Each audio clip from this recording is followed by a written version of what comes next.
The Sussex Cricket Foundation is the charitable arm of Sussex Cricket, and it fundamentally aims to improve the lives of people through the sport of cricket all across our community, and particularly looking at trying to tackle inequalities and to help the mental and physical well-being of our communities in the county. 1,000 participants each year regularly take part in the Super One's disability cricket hubs. We have facilitated over £600,000 worth of funding to support cricket clubs during the coronavirus pandemic. Over 1,800 children are taking part in All-Stars cricket each year at cricket clubs across Sussex. There were 252 matches across the men's and women's Sussex Slam over 10 weeks in 2020. Over 100 walking cricket participants every year. Over 1,000 girls taking part in our Aldridge cricket hubs. We believe strongly that cricket as a sport makes a huge impact on the communities that it exists in around the county. There's 182 cricket clubs in Sussex, and the aim of the foundation is to support those clubs in providing cricket to the people of the area that they're living in. Sussex have been amazing and provided a huge amount of support for allowing me to play blind cricket. They've created that opportunity for me, created that opportunity for a lot of other people across the county, not just to have really successful blind cricket careers, but to make a lot of lifelong friends, have some amazing experiences and created some great opportunities. And I'm very keen to play a part in that and making sure that more and more people can have those opportunities going forward. We're delighted to have Ben and Georgia agree to become our first ever champions of the Sussex Cricket Foundation, where we're hoping by having two high-profile professional cricketers who are both captains of the men's and women's teams, that they'll be able to help us drive the foundation forward with our initiatives in the community. I'm absolutely delighted to be a champion of the Sussex Cricket Foundation for 2021. So excited to get involved in the community and encourage people to play the game and love the game the way we do. We have a number of projects that we run to provide direct support. So for example, we run In the Bag, which is a project to provide meals to families that are hit by food poverty, and in the summer of 2020 we delivered 1,400 meals to people in Brighton and Hove, and over the winter we're going to repeat that. We also run a project called Sporting Memories, where we work with those suffering from loneliness or dementia, and they can come together at cricket clubs and cricket venues around the county and talk about their memories of cricket, and we found that provides great relief to those families and to their carers. I think it's a massive privilege to become, one of the first champions of the foundation alongside George Adams, the women's captain. I think it's a huge honour and something that I think is really special to be asked to fulfil that role. If we can use our positions as captains of this club to benefit the local community, the areas around us as Sussex, and really spread Sussex cricket throughout the county to do some good, then that's got to be a great thing.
Well, throughout the Vitality Blast campaign, we're catching up with some of the Sussex stars on a match day. Today, we've got Travis Head. Travis, thanks for joining us. We've got a game on, it looks like, which is great news. Mood in the camp must be high, and obviously a little bit frustrating that you've not been able to actually get out on the field. Yeah, promising to rock up today and see the boys going about their business out there already. So, yeah, it looks like we're going to get on, which is nice. And after, I guess, such a positive start, yes, we've had a couple of games off. It's been disappointing, but we've got points in those non-play games, and we've had a little bit of time to reflect in those what we did really well in those 3 games, and hopefully now we continue that in the next week. And obviously for yourself, someone not of that much age, you're one of the big experienced guys out there, mixed in with some real exciting youngsters and some old heads. It really is a perfect setup for this competition. Yeah, it has been, and it's been great to see the young guys have so much success in those first 3 games and see the senior players step up when needed. So we have got that great bit of youth and experience mixture, and it's worked really well for us in the games that we've played so far, and we've had a promising start. It's now continue that with such a busy schedule over the next week. And obviously you've had a fair bit of experience of county cricket in this country as well as T20 around the globe. What are the biggest challenges when you come to England and play this format of the game?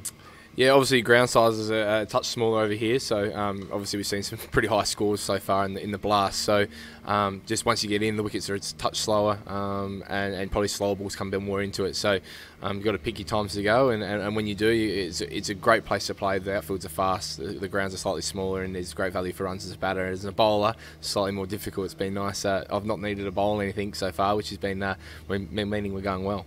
And obviously the boys come into this one in good form, but obviously the win over Gloucester down at their place is a big thing going into this because they are a very good side. Yeah, they did, and they put us under a lot of pressure that night. So they were probably in a strong position in that second innings, and it took a couple of unbelievable performances from obviously Salts and Garts to get us over the line that night. So we've got to make sure we're on our toes and start really well. And again, after having a week off with some non-played games, it's making sure we start the way we finished, I guess, a week ago. Best of luck tonight and for the rest of the campaign. Thank you.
This time he's gone.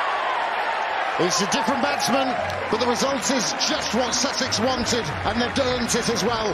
Garton just getting the nick, the pressure built with tight, disciplined lines, and the big man, Darcy Short, has to go. Garton and Mills, the line's been tight the whole time. Darcy Short tries to flick that across the line, looking for anything that he can score from. Sussex still attacking with a slip in place and that intent.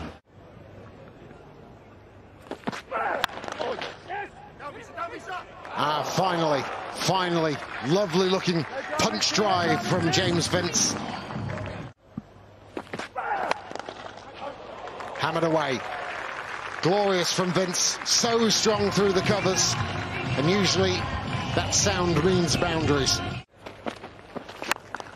Beautifully struck, really clean over the head, and over, mid-on, and it's gone all the way. James Vince is now starting to expand. Short 4, that was a gift. Halfway down the pitch, James Vince isn't going to miss out.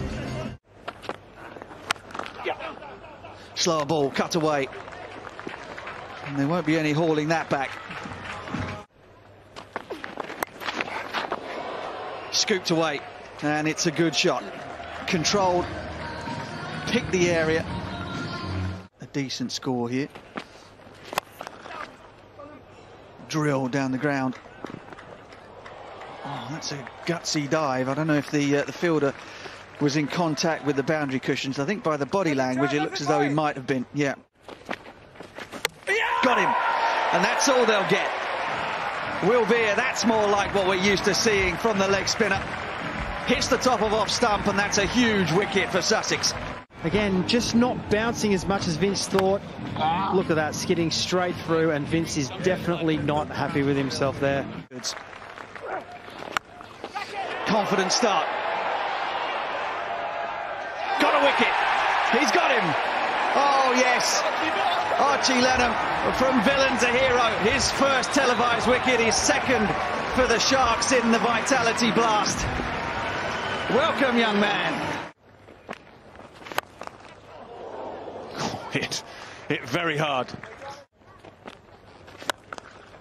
Oh, take that as well. Beautiful strike. Right from the moment it hit the bat, it was always going for 6. Yes, just a moment just to lift the dugout. They need it.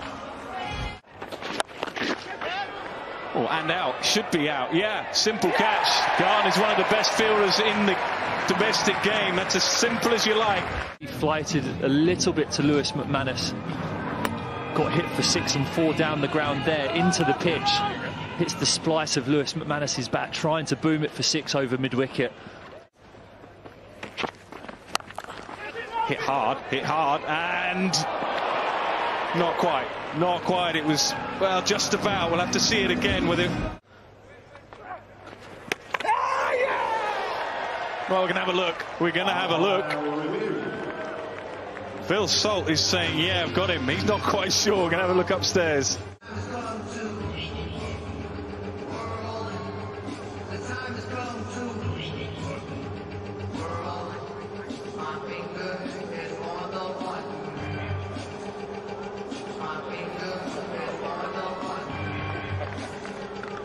I hope they've got another angle on that.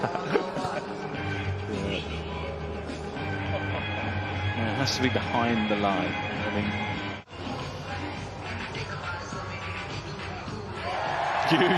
huge roar. There's 2,500 people in, and they're roaring because the young man has struck again.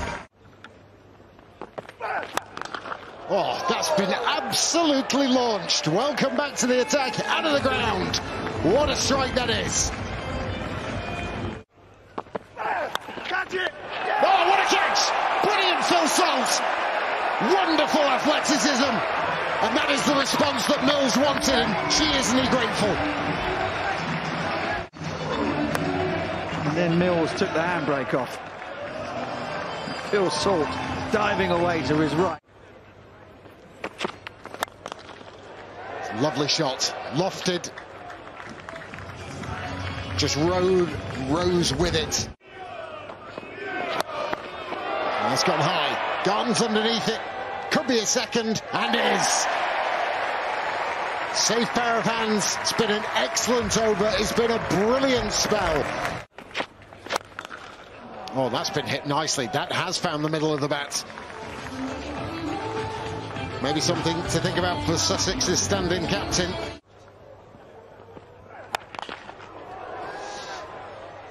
Hit well, bisecting the field perfectly between deep mid-wicket and long on. Oh, that's well played. The shout of no came loud from Tamal Mills. Just erring down the leg side, and Fuller's played that very nicely. This is quite the little flurry. Another slow ball from Mills. Not going to come back for the second, but that's a good final couple of overs for the Hampshire Hawk.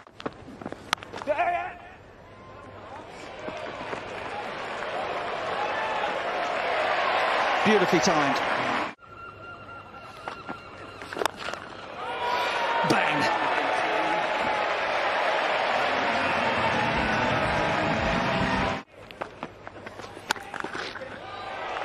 Shot. Really good. Yep. Found the gap again on the offside as Travis Head.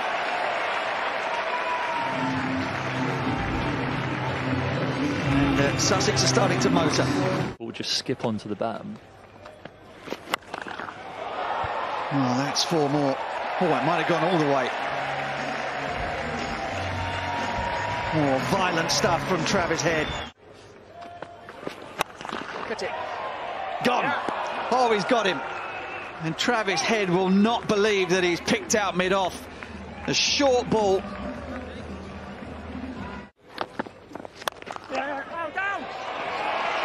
Wow, what a shot that is. Talk about hitting it on top of the bounce.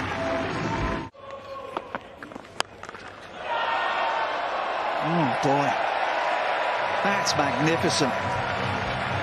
Sussex and England. Heave leg side, and there's plenty of it. Someone's going to have to pick that off the road. 38 from 25. Sussex doing it easy at the moment. Captain's happy. Capable of taking wickets. Big over, you'd say.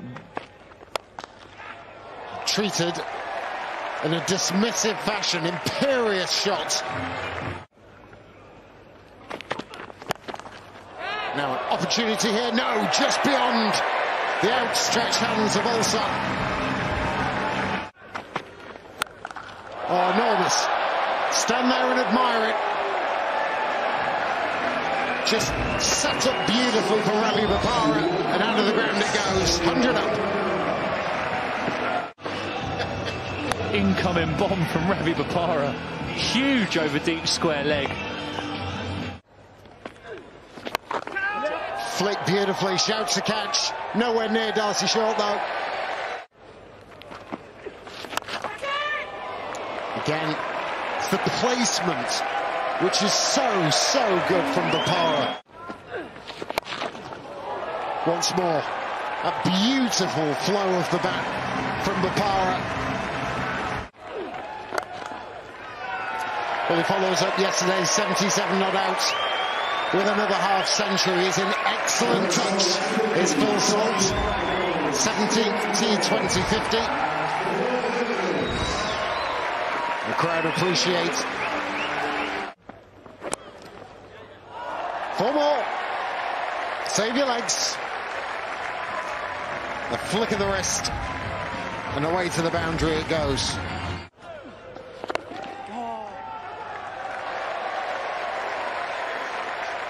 .50 for Ravi Bopara.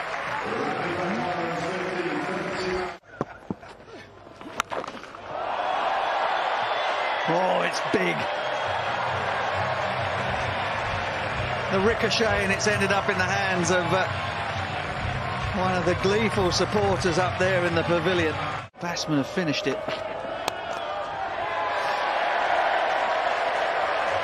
Sussex take the points. El Clasicost is won by the team just up the road from Brighton Beach.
Well, it's that time again. Time for a bit of rock and roll. Huge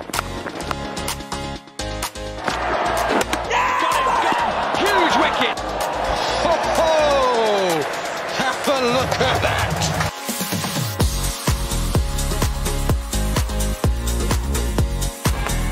That's brilliant! What a catch! And boy, did they need that! Well, this is punishing stuff from David Milan. He keeps going and going. Oh, excellent catch!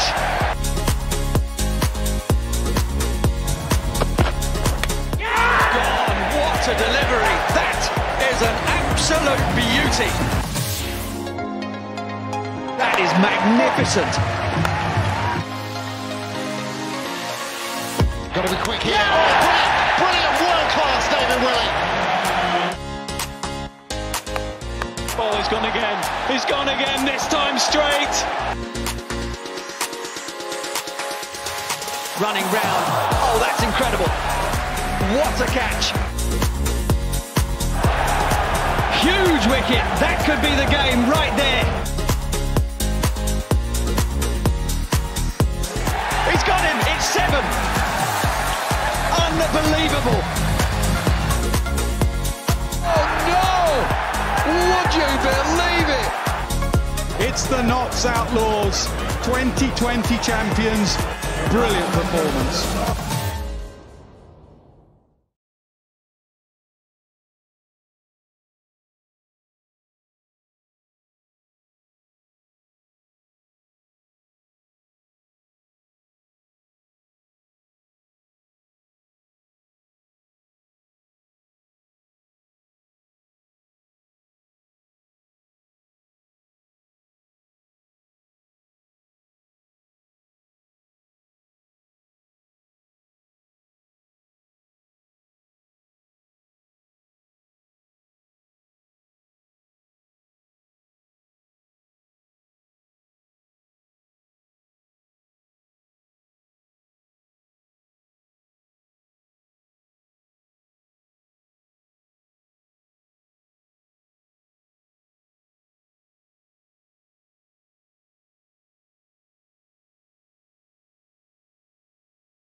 because he was a bit slow to take off for that leg by. It's always a telltale sign the running goes awry, doesn't it? When you're looking, where's the ball? I think I'm out. Bloody, you nearly get run out. Yeah, quite. So, Ollie Robinson. From one end, pace from the other. Ollie Robinson to Chris Dent. And he's in and bowls short, and Dent completely cloths that pull shot up towards mid-on, doesn't pick up a run. And yeah, it's a thing that basically everybody does against Gloucestershire. It doesn't matter whether it's off spin to the two left-handers or slow left arm. Everybody starts with spin against Gloucestershire. Well, these days there'll be an awful lot of data on it. So James Kirtley particularly is huge on it. He will have looked at the data to Hammond, to Dent, and seen where he feels it's the best way to start. So there will be some stats out there, I'm sure. Here is Robinson, he's up to the wicket, bowls. Dent's going to go for the scoop, and we'll see whether he's got any bat on that at all. It's dribbled all of a few feet into the leg side, and yes, he did manage to get some bat on it. So Dent going to the scoop quite early, which he did get one of those away a couple of games ago, but I mean, it is something that he's got in his armoury these days, but the execution was a little bit off there. I always wonder how opening batters who play in all formats like Dent feel about Ollie Robinson and white ball. I feel like they must be like, right, I'm going to play as many shots as I possibly can, knowing in the Championship he's not going to miss his mark. So perhaps Dent's been wanting to play that shot from Championship cricket or something, have a line up to Ollie. Miles Hammond facing, fine leg is up, and Hammond launches this one high up in the air, should be a comfortable catch at mid-off, and is taken no problems. So Hammond goes early, Gloucestershire are 5 for 1, and it looks as if he got a delivery which he could launch down the ground, but he got right underneath it, didn't get much of it, and a simple catch was taken. Hammond departs for 2. Good start by Robinson, isn't it? It's that sort of pace and bounce that Ollie has on that sort of game, really. I think that's caught Hammond out there. As you say, it looked like it was there to be hit over the top. I think just the bounce as much as anything did him. Looked like he got high up on the bat. And it is tough sometimes to hit up the hill at Hove. You know, Ollie Robinson's running down the hill early on in your innings, particularly to go and smack it down the ground. A tall bowler like Ollie Robinson's not an easy shot to play, so perhaps Hammond will reflect on that. But you know, Ollie, good start there, just hitting a length hard, doing what he does in 4-day cricket so far. Yeah, I think that is probably exactly what happened, given, you know, you don't see too many bowlers of Robinson's height and ability to get that bounce even on quite a full length, and yeah, he just didn't get much of that at all, Hammond. So Dent will be on strike. Out comes Benny Howell much earlier than he did in the last match, so this will be kind of the first real test for Benny Howell at number 3, because in the last match he didn't come out until the 7th over, so now he's in the power play, which I'm sure he'll probably quite like. But it's Dent on strike, Robinson is there and bowls to him, and Dent turns that one away just behind square on the leg side. It's fielded at short fine leg by Archie Lenham, and the score up to 6 for 1. Very much looking forward to seeing Archie Lenham going about his business later on. It's brilliant, isn't it? What a sensation. Yeah, of course, he started down in Bristol, didn't he? I just wonder how Benny Howell will look to play this power play. I'm really intrigued to see how he goes about it for a guy who's, you know, always come in the middle order and the back order. Really excited to see what he's got in the power play. So we know he's got a huge amount of power, but obviously it's going to be a different challenge against the sort of pace and bounce of Robinson. It looks like Sussex is going to get a slip in as well, so certainly a different challenge, isn't it? Yeah, and why not really? Why not get aggressive? 6 for 1 off 1.4 overs. Sure, you can take the slip out if a boundary's hit, but at the moment, it's looking tough for Gloucestershire out there as Howell plays bat and pad quite close together out into the offside. Howell's come too far down and he is out. Run out. I think it was a direct hit in the end. Howell staring at the umpire, hoping that he was going to get a reprieve. It took a bit of time for the finger to go up, but Howell has been run out for a golden duck. And Gloucestershire are in all sorts of trouble already. We've only had 11 balls and they are 6 for 2. Well, we're not going to get the answer to the question how he's going to play in the power play, are we? Brilliant bit of fielding from Rabi Bopara. I just wonder whether it was a direct hit or whether Phil Salt took the bails. It's quite hard to see, wasn't it? Yes, I thought the way he demolished the stumps that perhaps Phil took it, but yeah, he maybe did. I think either way it looked like he was going to be out, didn't it? It looked like Benny Howell got quite a long way down, but he did have a sort of a sharp glance at the umpire, didn't he? So I don't know how he felt about it, but either way, brilliant fielding from Rabi Bopara. It really was a good bit of work. I only just wonder, you say it was all happening very close together, but like you say, the fact that he demolished the stumps might suggest he took the ball. I only wonder whether Howell was staring at the umpire, hoping that maybe the stumps had been broken a bit too early, and whether that was why the umpire also took a little bit of extra time in making his decision. It would have been tricky to see, wouldn't it? Because he's at square leg, and Phil Salt was in front of the stumps, as is customary for a modern keeper. So he might have been had his view slightly obstructed there, to be honest. So might have been a bit of a educated guess, perhaps, but it was a lot going on, wasn't there? Sort of hands and stumps and bails everywhere. Wasn't a very well judged run, was it, to be honest? No, that's true. No, yes, you can definitely say that at least. There was never a single there, and Howell proved it by getting a third of the way down the pitch and obviously not quite getting back. But Glenn Phillips is out there in the middle, and what a signing Glenn Phillips has been. Just a tremendous innings. David Payne said it was the best innings that he's ever seen live in T20, which is quite a compliment from somebody who's played an awful lot of T20 cricket, but goodness, has he got a job to do here. Robinson bowls to, oh gosh, that comes back at him. That bounced off a good length and also swung back in towards the right-hander's off stump. Tremendous over from Robinson, just 2 runs off it. A wicket to his name, a run out as well. Gloucestershire are in strife at 6 for 2. Certainly great to hear the crowd welcome him, Ollie. Rob's that's really nice to hear, and that's a fantastic first over, isn't it? And it's really interesting. This is ironically, it's quite a tough innings for Glenn Phillips in some respects. He's played an unbelievable knock last night by all accounts. He's probably got a few hours sleep with adrenaline pumping. The next minute, before you know it, he's straight back out into another game of cricket. So it's a quite an extraordinary scenario for him as well. So, but he's certainly the key wicket, isn't it? This partnership actually for Sussex, and Garton's coming into bowl now, who's been taking wickets. So it's just, you'd feel like a key couple of overs.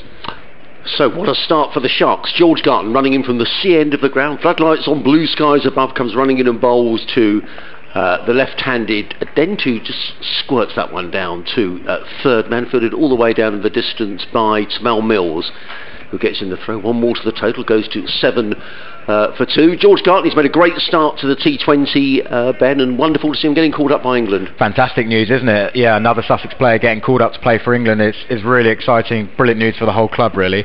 Yeah, I know George will be over the moon. He's sort of been on their radar for a while, hasn't he, as a young player, but now he's really starting to fulfil his potential, particularly in T20 cricket.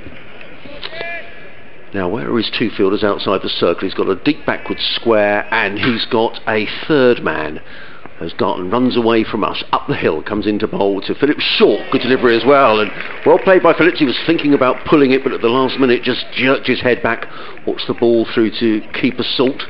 Dot ball. Fantastic intent that from George Garton. That's a quick bouncer right on the money. That's just a show of intent, isn't it? He's a form player, he's the big wicket. I think it's a great delivery to bowl, just to really say, we're up for this, we know you're a key wicket, and we're right in your space, early on.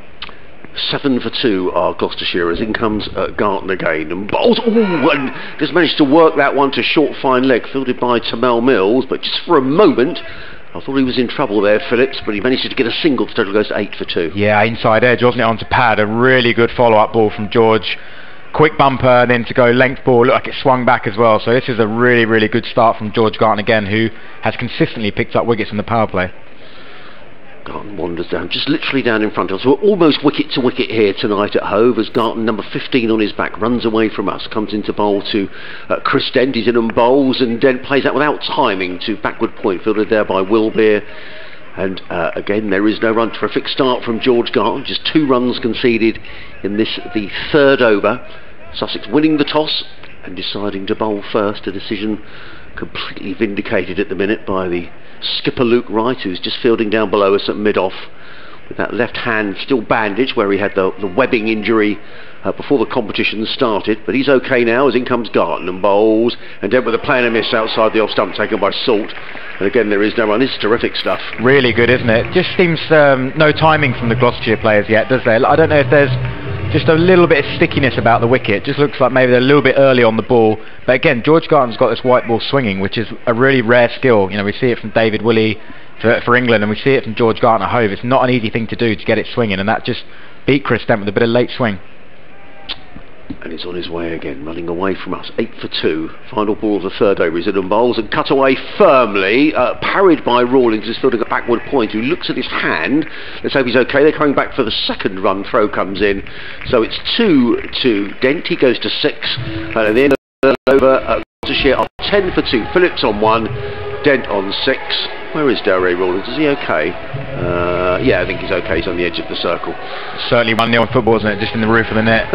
Half a hand on it from Delray Rawlins. It was a good shot from Dent. That's probably the first time we've seen somebody really time the ball out the middle of the bat, but Delray got just enough on it to stop a boundary. I'd imagine he's probably wishing he had a pair of goalkeeping gloves on at the moment, judging by the way he's wringing those hands out. But yeah, it's a stranglehold that Sussex have got on here, and the variety that they have in their attack, having started with left arm spin, then a over of tall pace and bounce from the right armour, and then the left armour coming on with some swing and some pace as well. Robinson gets a second over, bowls now to Phillips, who drives that one straight to short extra cover where it's fielded and there is no run. Ravi Bopara there at short extra cover, I think, and it looks as though Sussex very much taking the opportunity to put a bit of a squeeze on Gloucestershire.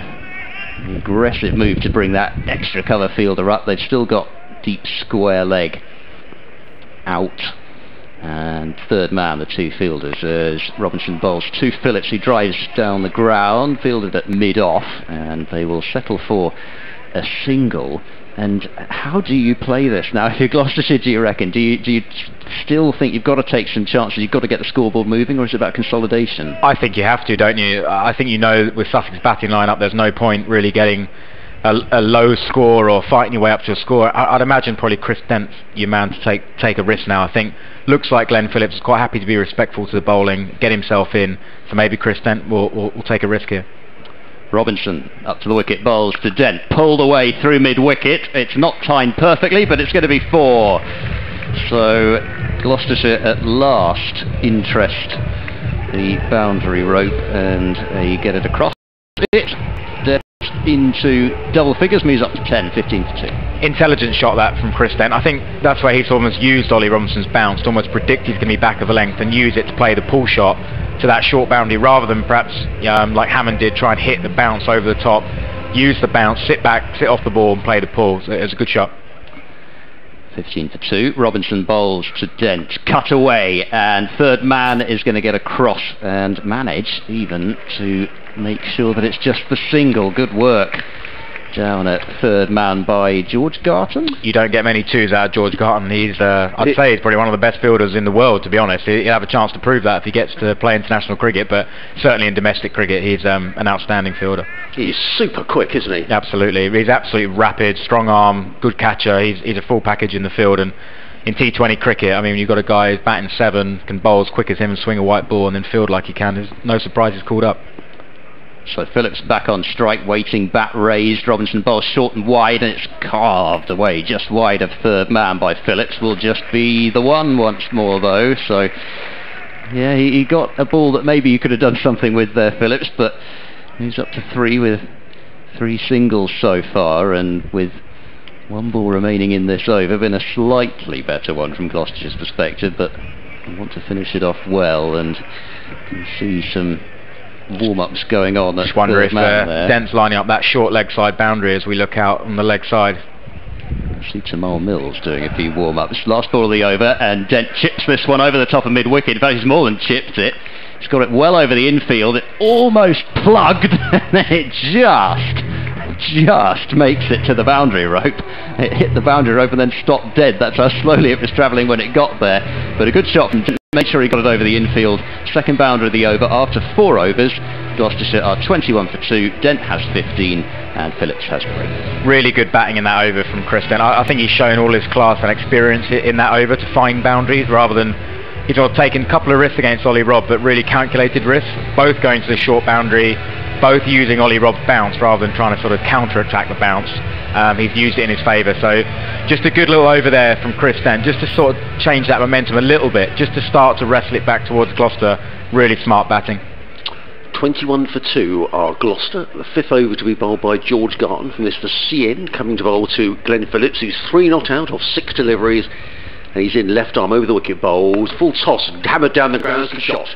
Overpitched by George Garton, who's disappointed with the delivery, and Phillips wasn't going to miss out. He just drilled the ball straight down the ground for 4 runs. So it goes up to 25 for 2 and Phillips to 7. He oiled himself there, George, won't he? It's about the first bad ball he's bowled in a long time in the power play.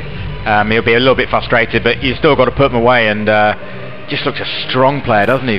Phillips just hammered that down the ground, seemingly without an awful lot of effort. So he's certainly on top in this over, and a little bit of pressure on George now.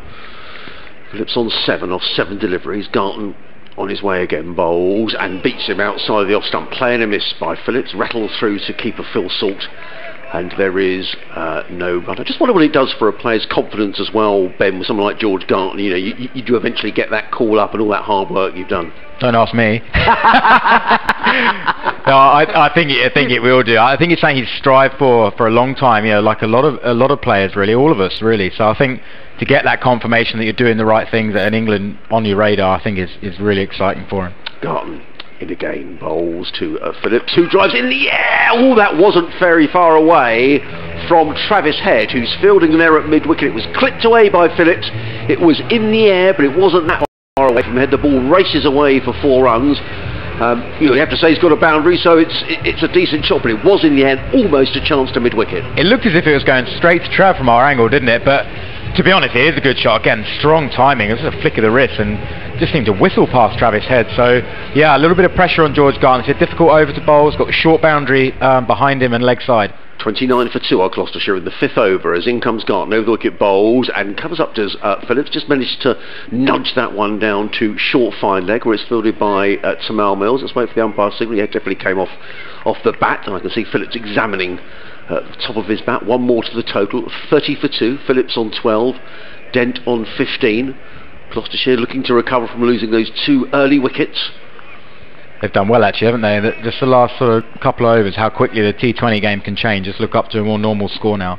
Garton on his way again to the left-handed Chris Dent. He's in and bowls another full toss and driven across the line by Dent. He's going to get a single out to deep mid-wicket. He was really looking to drive that one through the offside, but he picks up a single, rather misses out there. Dent, he goes to 16 and Gloucester to 31 for 2. It's almost like he'd premeditated. He was attacking that short edge to the offside and just got it wrong, didn't he? And actually could have probably hammered that down the ground like Phillips did earlier in the over. So got away with one there, George Garton. Last ball of the over. They talk a lot about getting out of an over, so 10 out of this over so far as George Garton runs away from us. Gloucestershire 31 for 2. He's in and bowls. That's a good delivery right up in the block hole, and Phillips is forward, plays it straight back down the track, and that's exactly what George Garton does. Gets out of the over with a dot ball at the end of the 5th over here on BBC Radio Sussex, BBC Radio Gloucester, BBC Radio Bristol, also via the Sussex live stream here at Hove, and Gloucestershire are 31 for 2. Looks like we've got a bit of Tamal Mills, the pace of Tamal Mills to close out this power play, and I fancy this is quite a big over in the game. You know, I wonder whether Gloucester will feel, you know, one more good over in the power play, they're up to a decent score after, you know, a tough start. But Sussex will feel if they can get Gloucester 3 down here, they're right on top. Yeah, I think so. And you know, the one thing that you really don't want to do, and it's a thing that is often said, you don't want to lose 3 wickets in the power play. So at the very least, Gloucestershire will not want to lose one of these 2 in this over, that is for certain. Mills comes in left arm over the wicket, bowls. Oh, has he got a neck on that? He has. He's been given eventually. Dent does not like it, but he's going to have to drag himself off. So that is exactly what Gloucestershire have done. Chris Dent departs for 16 or 15 deliveries. Looked like he was just getting the measure of things, and Mills with a perfect line, perfect length, and the umpires adjudged there was an edge on that. Through to Salt. Gloucestershire 31 now for 3. Well, that was a pacey delivery, wasn't it? First ball from Small Mill, almost like it rushed Chris Dent. He didn't look happy with the decision, did he? Sussex seemed absolutely convinced, but the body language of Chris Dent, it didn't seem like he felt like he got an outside edge on that. Obviously, you know, we're indoors here, so I can't tell, but he certainly doesn't look a happy chap walking off. But either way, that's a key wicket for Sussex, and as we said, this over you felt was going to be a big one in the contest, and so far it's gone Sussex's way. Well done to Mal Mills. James Bracey coming out to the middle, so ahead of likes of Jack Taylor, Ryan Higgins, and this is Bracey's first innings back since the call-up and the test matches that he played against New Zealand, and back in T20. So he's come in for Cobain, is that? That's right, yeah, yes, he did. He came in yesterday, so didn't get a bat. seconds. They only needed 4. Who takes the gloves then? Is Bracey back the the gloves? Yeah, okay. And so that frees up Phillips to bowl as well, if necessary, with his off breaks. So Bracey to try and steady the ship on strike 2 Mills, who's in and bowls down the leg side, and Bracey can't get a flick on. That's called a wide, and Mills has gone flying to the turf. That is an extraordinary point, just going back, isn't it, about Phillips. Is a wicket keeper, he smashes them out the park and he bowls off spin. Does he buy all the beers as well? Well, that is literally, I mean, that's a keeper's dream, isn't it? Well, I mean, we all think we can bowl. I mean, I reckon I'd go for about 35 in my over, but that's unbelievable, isn't it? What a skill to have as a wicket-keeper. He does prefer to bowl, but apparently it was just something that he took the gloves just because the team needed him to do that. That's what he says anyway. It's Mills bowls down the leg side once more. I think he took a bit of pace off that one, and must have taken a little brush of Bracey's pad because there's no wide. I saw he got championship wickets as well, didn't he? He got a couple of wickets up at Great Hove, was that right? Yes, that's right. He played on a quite a turning surface, and in fact, to be honest, he was pretty good. He got some drift actually, as well as getting the ball to turn on a surface with some assistance. So, you know, he's no mean bowler. He's by no means a part-timer. But whether we'll see him tonight, I'm not sure. Here is Mills, up to the wicket, bowls to Bracey, and Bracey flashes this one down to third man, and will get off the mark. And the score up to 33 for 3, all the threes. I'm just laughing. So, there's all sorts of people in with fancy dresses. A load of guys who are just sitting to the left of the sight screen at the far end. They're dressed as Mexicans. They've all got sombreros on. There's about 8 of them up there. And you'll probably, if you're sitting in the row in front, you probably think, oh, please don't come and sit next to me. It's like the 6'9" bloke in the cinema, isn't it? Like, right. Don't be in front of me. I just want to watch the cricket, but they're up there. Anyway, they're well dressed up, so good luck to them. Oh, they were giving Robinson some stick for a moment there with the when he picked the ball up. They're obviously doing it about something else. It's a lively stand, that one. Yeah. Mills charges in. He's up to the wicket and he bowls. Phillips pushes this one out to short extra cover. Won't pick up a run. So, well, Mills has bowled a very good over here. And just a couple of deliveries remaining in the power play. Phillips, well, his progress may be a little bit stopped. I was going to say dented. That was not. No, by that last wicket. That would have been unintentional had I said it. So, good job I checked myself there, I think.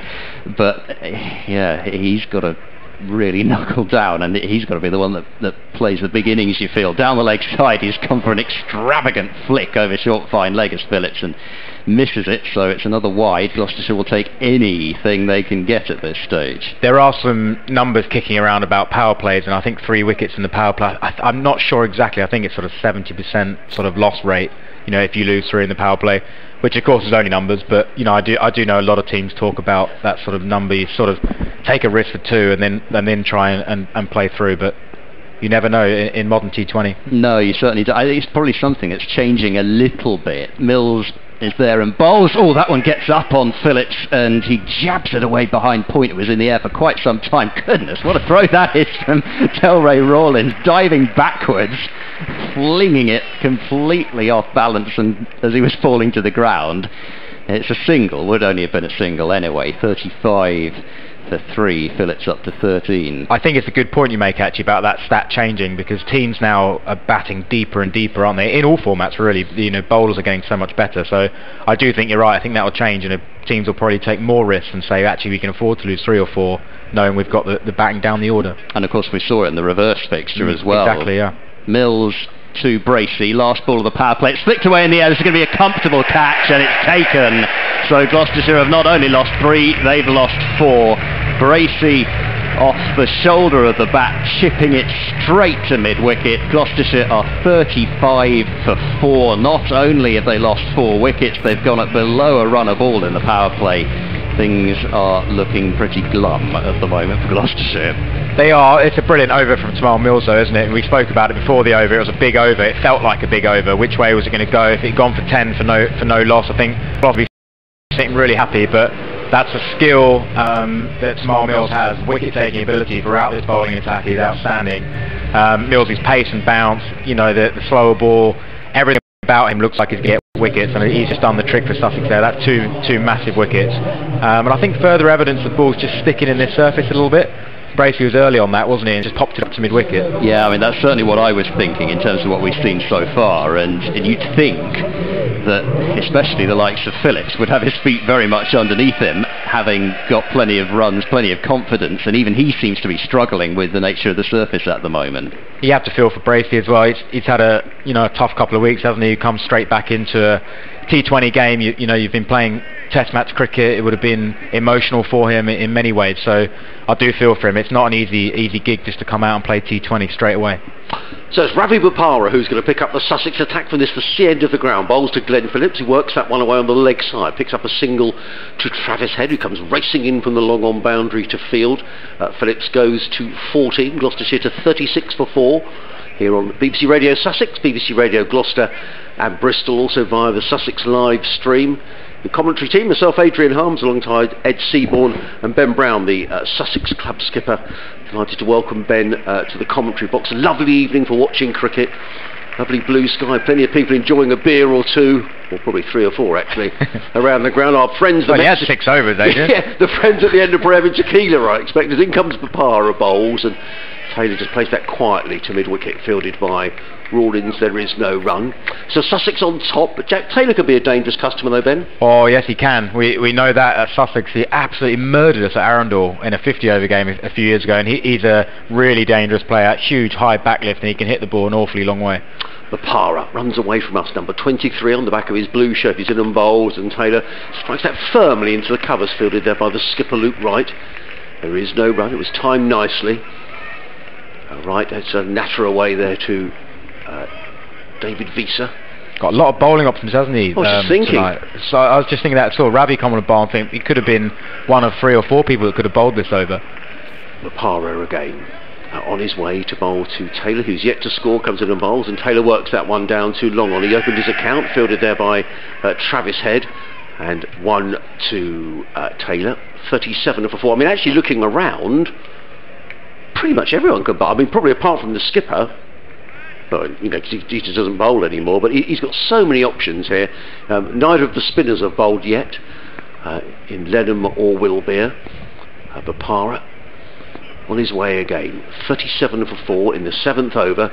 He's in and bowls, and again just worked nicely onto the onside by Phillips. He picks up a single. He goes to 15, and Gloucestershire to 38 for 4. And I guess to some extent, Ben, there's got to be something of a rebuild going on here from Gloucester now. Definitely, yeah, and I think these two will back themselves. They can bat for 5 overs. You know, these two hit it miles. They've got that short boundary one side. They both have huge power games, so they shouldn't need to panic at this point. They can still get a big score on the board if they set it up nicely. 3 singles off this over so far. Here's the final ball. Comes in, Bopara bowls and cut away firmly. I think Wilbeer at backward point took the pace off of the ball. He prevented that going for a boundary. So good bit of fielding by Wilbeer, who's now going to bowl. I think I saw him warming up there at backward point. End of the 7th over, an over that cost just 4 runs. Gloucestershire are 39 for 4. Phillips on 15. Taylor is on 2. Must be an absolute dream for a captain, this. Whoever he throws the ball to, it feels like it's going to be a good move. Definitely. I was literally looking at there, and I think Adrian was right. Apart from Salty, obviously, and Wrighty himself, I think he literally could have thrown the ball to every single other player. Travis Head's a really useful off-spinner as well. He's probably the last option out of all of them, and he bowls a lot in the big bash. So, yeah, there's so many options out there, and at the moment he's going to go for a second over at Tamal Mills, which is never a bad option. 2 for 4.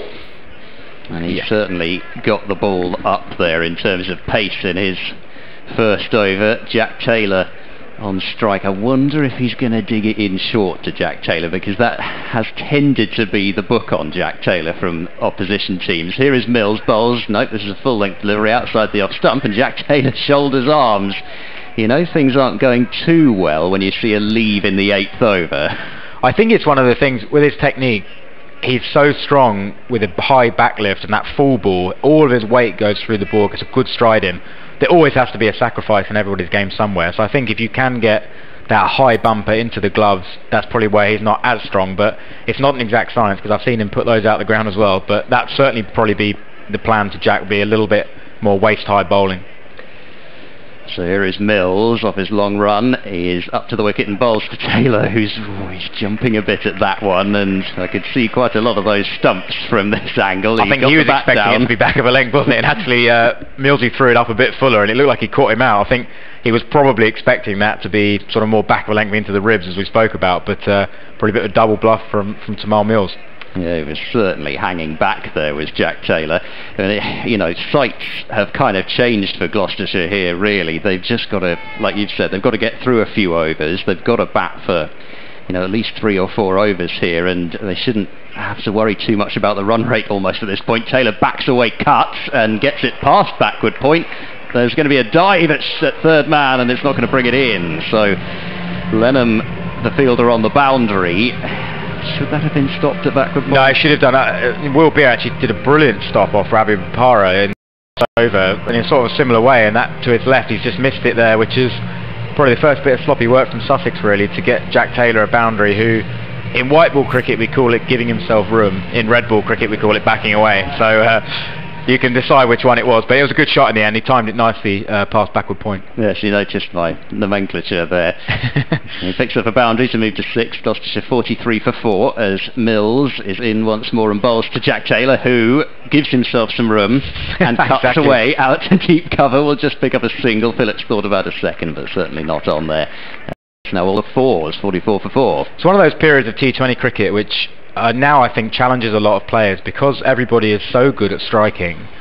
Some parts of the game have been forgotten, where actually can you hit sweepers hard, rotate, take low risk options is actually a skill that is less and less used because people go so hard. But actually in this instance, if Gloucestershire can do that for 4 overs, take 6, 7 and over, these two still at the crease, they're still in a position to launch. Yep, it's about getting themselves in a position to get something to bowl at. Here comes Mills, he's there and bowls to Phillips, slower ball, and Phillips tried to nurdle into the leg side, but doesn't get much bat on it because there wasn't much pace from Mills to try and turn it into the leg side, and a dot ball as Mills fields off his own bowling. He bowls that one right out the back of the hand, doesn't he?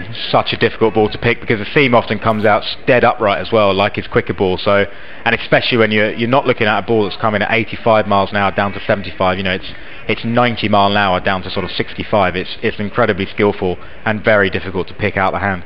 And I guess Glenn Phillips won't have seen it before either, and there's only certain amounts, I'm sure, of work that you can do in the video room, etc., analysing.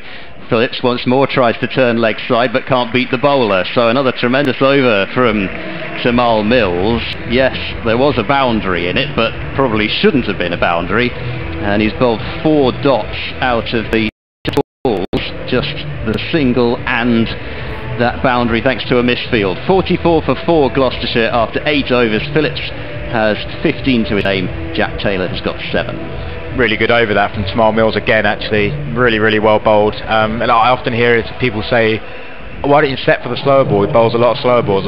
If you've ever faced 90 mile an hour and someone says set for the slower ball, you go, hang on a minute, I've got to set for one that's coming to my head at 90 miles an hour. So incredibly skillful. We've got a bit of Will Beer here coming up the hill. Yeah, who as the first Sussex bowler to get 100 T20 wickets. Spoke to Will in the week, and a record that he's very proud of as well. So he's going to be coming into bowl to the right-handed Jack Taylor. Now there is this shortish leg side boundary, so this could be an interesting contest as Will Beer is on his way over the wicket bowls, and Taylor is forward and just plays it onto the onside. They've taken 1. I don't think there'll be 2 because Rawlings is very quickly in from the mid-wicket boundary. Gets in the throw. 1 to Taylor. He goes to 8. Total to 45 for 4.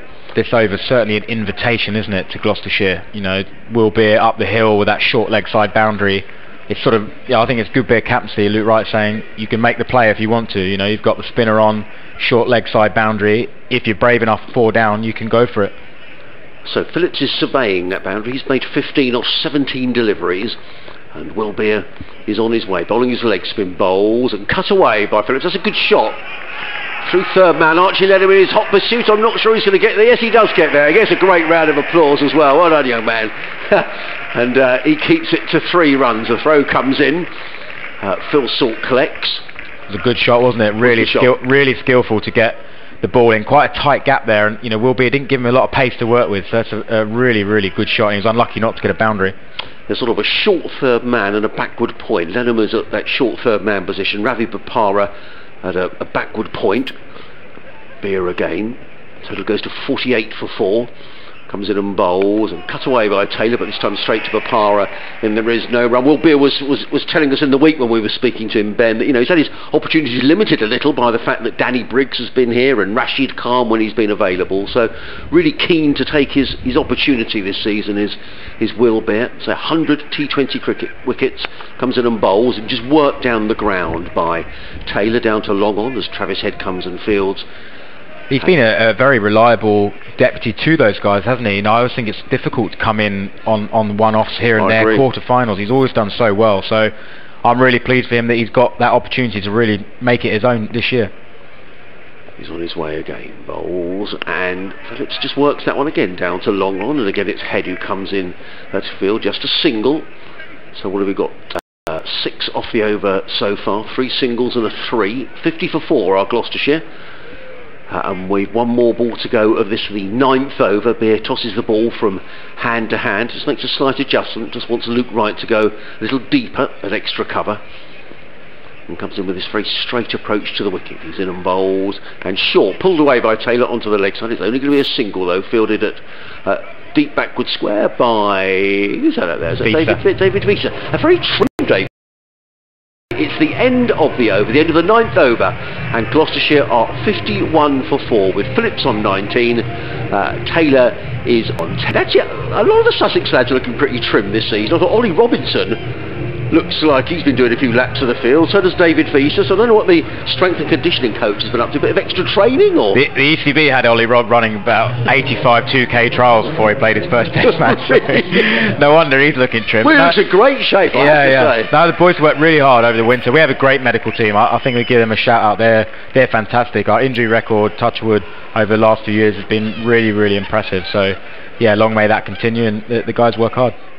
Well, looking forward to this because it is Archie Lenham on to bowl from the Cromwell Road end. So did he get Jack Taylor in the last game? Was it Jack or first wicket? Oh, maybe on the spot now. Lenham bowls to Jack Taylor, who drives on a couple of bounces straight to short extra cover. You are probably right.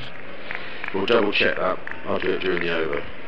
So Jack Taylor 10 off 13, but he's just trying to steady the ship here as Lenham is there. Ball short and wide and cut away out to deep cover. That ball seemed to really balloon up on Jack stuck Taylor. In the wicket, didn't it? What I do like from a Sussex point of view is Will Beer bowling up the hills, really taking responsibility to bowl the difficult over. He's got that short leg side boundary, a short boundary over his head, which just gives Archie Lenham a better chance with long boundaries straight into the leg side. So I really like that from a senior player in Will Beer. Take responsibility, bowl the tough over, and it makes life a little bit easier for your 16-year-old leggy.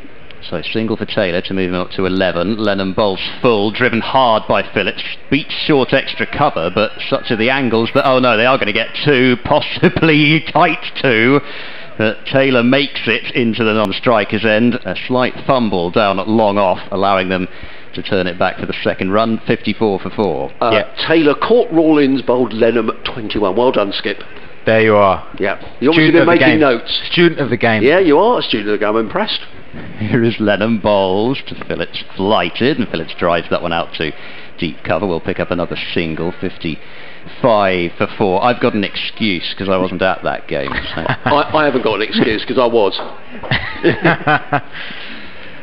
So Jack Taylor facing up as Lenham twirls in bowls. Oh gosh, that's gone a bit wrong, but Jack Taylor's gone reaching for a very wide delivery, which he's looped down to long off for a single. Almost looked like it was going straight to extra cover, didn't it? It was almost off the wicket from Archie Lenham. I don't know if that was deliberate or not. Let's give him some credit. Maybe it was, but yeah, nearly resulted in a wicket.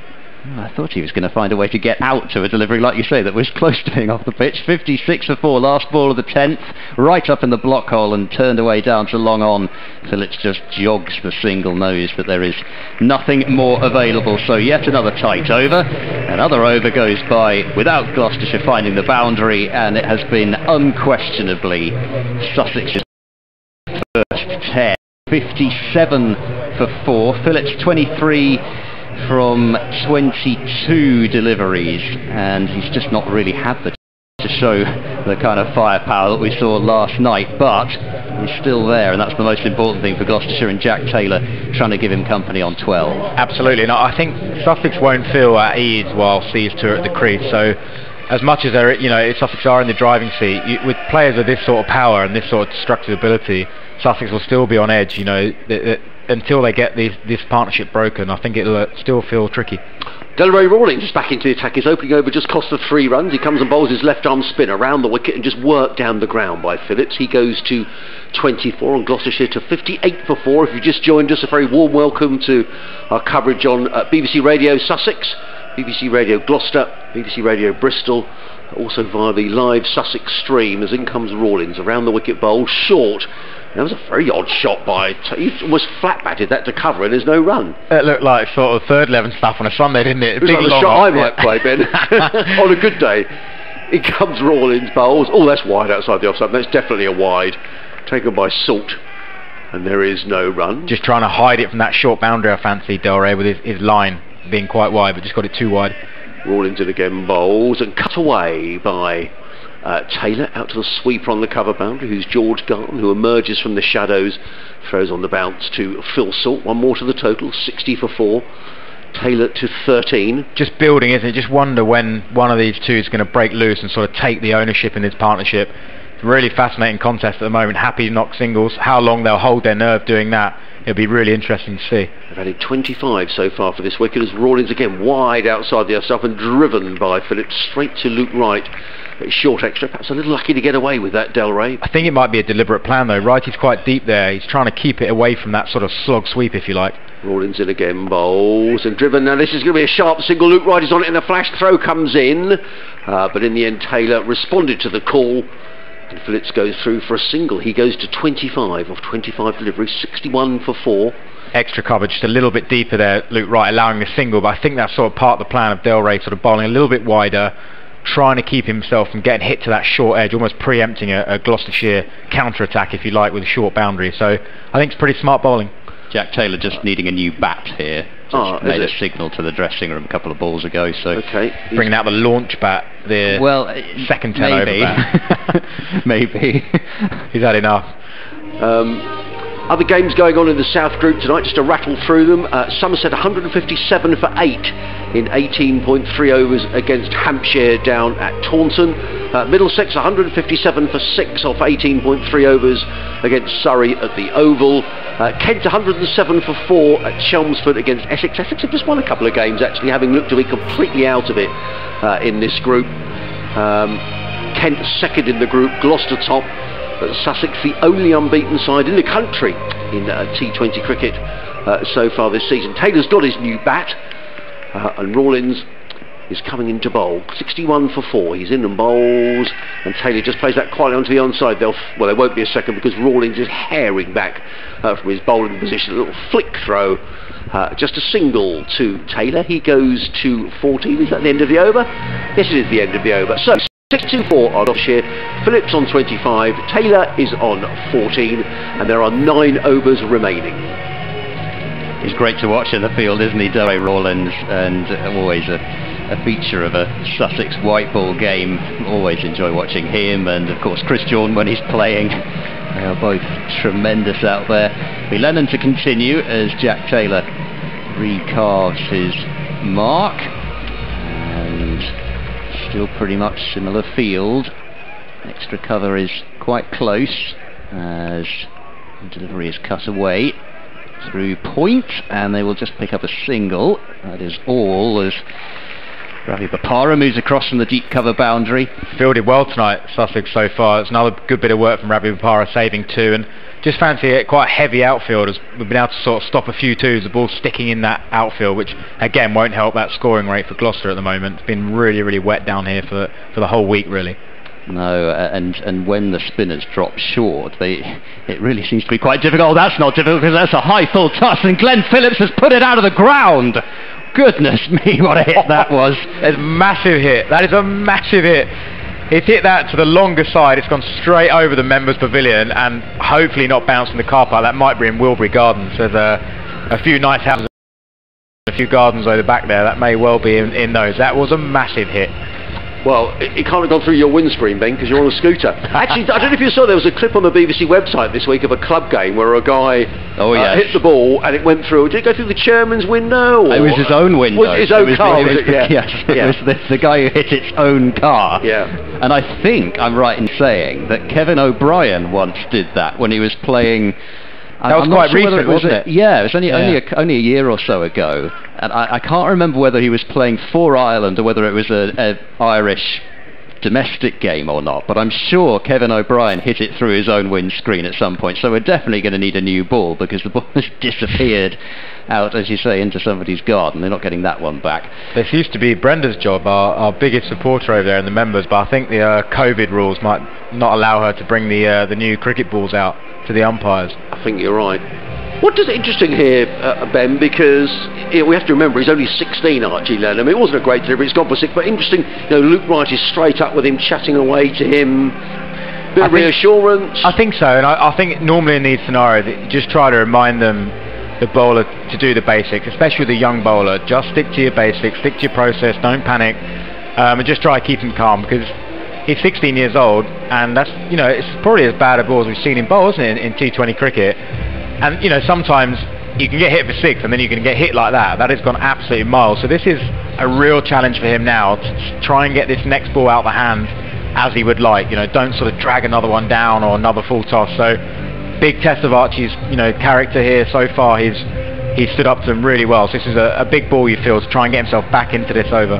It's certainly what Gloucestershire were after, though, because they looked like they were waiting for a really bad ball to put away, and Phillips, gosh, it was almost a baseball style over the leg side, over mid-wicket. This time it's cut away by Phillips. There'll be a dive out at deep cover in vain from Bopara. He just couldn't get there, and it's away for 4. So he bowled a delivery which was quite short and wide, but having said that, that had worked quite well before. Not this time, though. Phillips maybe just finding a bit of confidence. I'd imagine you would be feeling quite confident when you just planted the ball out the ground, but it's a silly thing to say, but this time he was able to find a gap with the short wide ball. Next delivery from Lenham, full, pushed into the offside. They will jog through for a comfortable single as short extra cover moves across, and Phillips, having gone 6-4, rotates to strike, moves himself up to 36. Gloucestershire 74 now for 4, as Lenham prepares to bowl to Taylor, full and straight driven on the bounce back to Lenham. Good work off his own bowling. This has been a good response, I know Phillips cut that ball. I think it was a really good shot, actually, the cut for 4, but Archie's landed his balls pretty well after this, which is a really good sign after the big 6. Last ball of the over, Lenham bowls, and that one doesn't get up a huge amount on Taylor as he tries to cut away. He will pick up 1 as it's fielded at backward point. So better over that for Gloucestershire. They'll be hoping for some more of that, but they are still in desperate need of a big partnership and a big finish. 75 for 4 they are after 12 overs. Phillips has moved himself up to 36, and Jack Taylor will be on strike for the next over. He's got 16.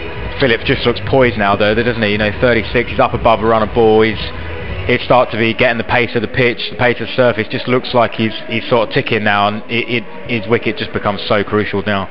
In comes Rawlins to bowl to Taylor, wide outside the off stump. Again, that's played to Luke Wright, as Ben has pointed out. Luke Wright has set himself a little further back. There's no single to him, and another ball goes through without a run being scored. 75 for 4. Rawlins in again, bowls right up in the block hole, and just played without timing onto the leg side by Taylor. Picks up a single. He goes to 17, 76 for 4. Another thing, I think, when Rawlins bowls, Ben, get through the overs so quickly as well. All of a sudden, it's sort of, we've had 2 balls. The seamers don't thank him in 4-day cricket, I tell you. They don't get much rest. He really does rattle through his overs. Now, Glenn Phillips is on strike. He's going to be looking at that leg side boundary, but it's wide outside the off-stump, cut away. Only to the sweeper, George Garton, who comes from under the shadows of the main stand. Throw comes into Salt, just the 1 run though. He's mixed his overs up really well, actually, Delray. He's going wide or he's getting it full and straight, nothing in between to that sort of slog sweep length. Rawlins in again, bowls wide outside the off stump, again drilled down the ground, but only as far as Ollie Robinson, who comes running in from long off the field, gets in the throw. 1 more to the total, 78 for 4. Taylor on 18, Phillips on 37. These two coming together when the score's on 35, so it's been a decent recovery by these two, as in comes Rawlins again and bowls, and Taylor looks to work that one on the leg side. It comes off the pad and goes as far as Lenham, who fields from third man. That's what he's doing really well. When he does go at the stumps, he's gone sort of flat, quick, under the bat, so they can't play that sort of slog sweep to the short edge. If not, he's getting it wide outside the bat swing. It's been really intelligent stuff from Delray. He is again. Delray Rawlins bowls, and Phillips just works that one down to a wideish long on as Travis Head emerges from just down below. Gets in the throw. Good over though from Delray Rawlins. Only cost Sussex 5 runs, and one of those was a leg by. So at the end of the over, Gloucestershire are 80 for 4. Phillips on 57. Taylor is on 19. Listening to live cricket here on BBC Radio Sussex. Myself, Adrian Harms, alongside Ed Seaborn and the Sussex club skipper Ben Brown. And I'm just sort of looking around the options here, Ben. You said so many people can bowl. He's now turning back to Will Beer at 1 over for 7. He's still got Mills with 2 overs up his sleeve, Robinson with 2 overs up his sleeve, Gartner with 2 overs up his sleeve. So there's no end of permutations here. Sport for choice, really. It would just be who he's decided to bowl at the death overs. And as ever at Hove, we always talk about it. These overs up the hill at the death, really, really important we get those right, because they're the ones that really can disappear to those short edges. Jack Taylor on strike on 19 as Beer moves in to bowl to him. Goes back and knocks that one away down to long on. Will pick up a single. So still just the one boundary for Jack Taylor, and that off a misfield. But at the moment he's steadying the ship for his side with 20 off 26 deliveries. And Phillips, who is really yet pretty much to fail in this tournament, is eyeing up that leg side boundary. I wonder if a longer edge, but he has it a massive 6 that way. It doesn't tend to bother him too much, the size of the boundaries. Phillips tucks that one away out to deep mid wicket. It will just be the one once again. 82 for 4, and there was a long boundary last night as well, a really short hit towards the car park and the temporary stand that's there now, and I think I'm right in saying that at least 3 of Phillips's sixes went to the long side, so it wasn't as if he was needing to target the short boundary too much. Flighted delivery which is chipped away, would have been a comfortable catch for mid on had there been one, but it's down to long on, and Jack Taylor picks up another single. 83 for 4. The batsmen to come for Gloucestershire: Higgins, Tom Smith, Dan Worrell, and then, if necessary, Josh Shaw, David Payne. And it's Phillips on strike to Will Beer, who moves in and bowls.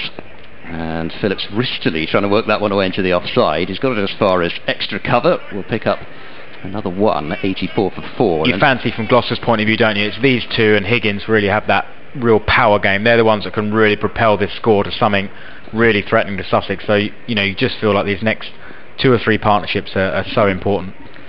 Beer bowls to Taylor, a little bit flatter and quicker, and turned into the leg side. They are not going to get 2, no 2s to Delray Rawlins out on the leg side rope. 85 for 4, and I think you said about 5 overs ago they've got a bat for 5 overs, and that's exactly what they've done. So now potentially comes the point to launch. Whether they decide that after this over or not, we shall see.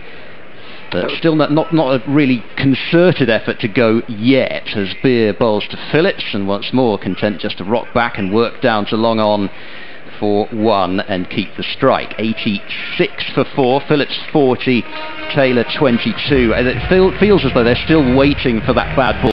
Put it away if it comes, take the singles to the good ones, but at some point that has to change. It's a really interesting innings at the moment. It's just poised, isn't it? It just sort of feels like it's bubbling up. I do feel that these two are batting like they know that this is an important partnership. They've got Ryan Higgins to come.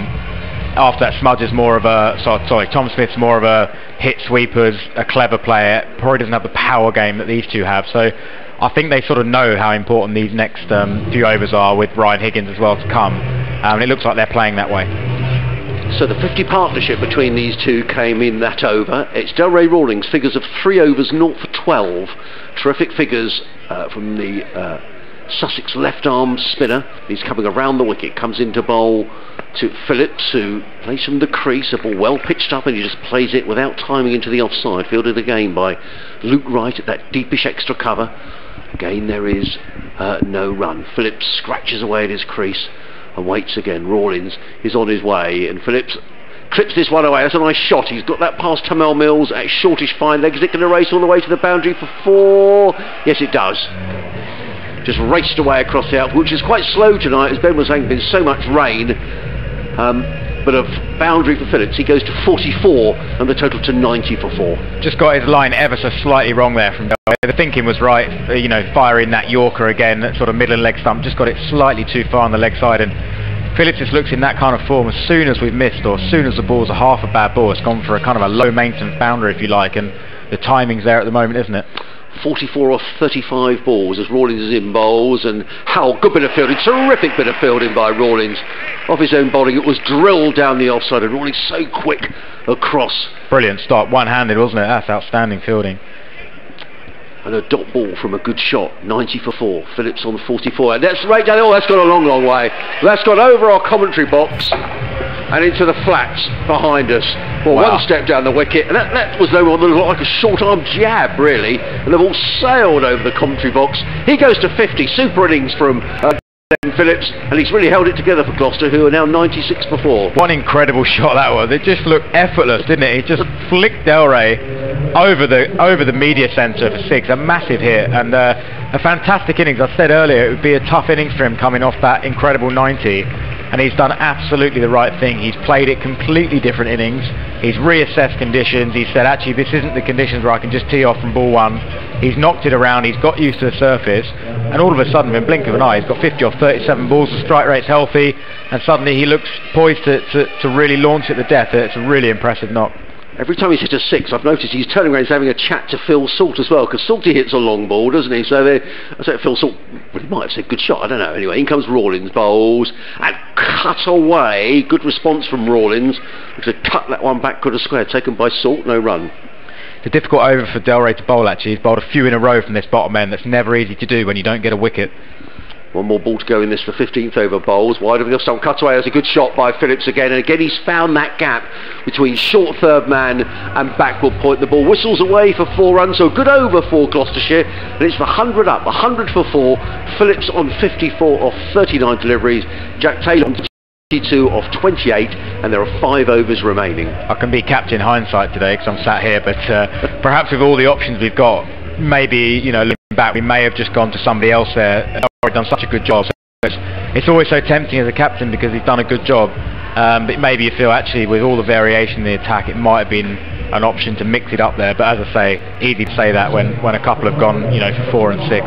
It is difficult and dangerous to bowl 3 overs on the bounce, I think, in T20 at almost at any time, but like you said, he was doing such a good job in keeping it so tight. It's hard to kind of know whether somebody else might not have gone for runs as well, because this might be the time that Phillips has decided that he's seeing it well enough that he can just go, and this is around about the point that Phillips did just start absolutely destroying it last night. And I'll give you a couple of numbers on that in a moment as Jack Taylor is on strike now. Robinson back into the attack, and Taylor, well, he tried to give himself room and move away to the leg side, but Robinson followed him, and Taylor turns it away out to deep mid-wicket for a single. So last night Phillips came in the 10th over, and he was sitting on 25 halfway through the 16th over and finishing 94 off 41 balls. It's not what Sussex fans want to hear. 9 4s and 6 6s. So I'm not saying it's going to happen again, because an innings like that doesn't tend to happen too often, even for somebody of Phillips's quality, but that is what he did last night. Here is Robinson. He's there now, bowls short, and Phillips has got this one just over the leaping short fine leg, and it will be 4.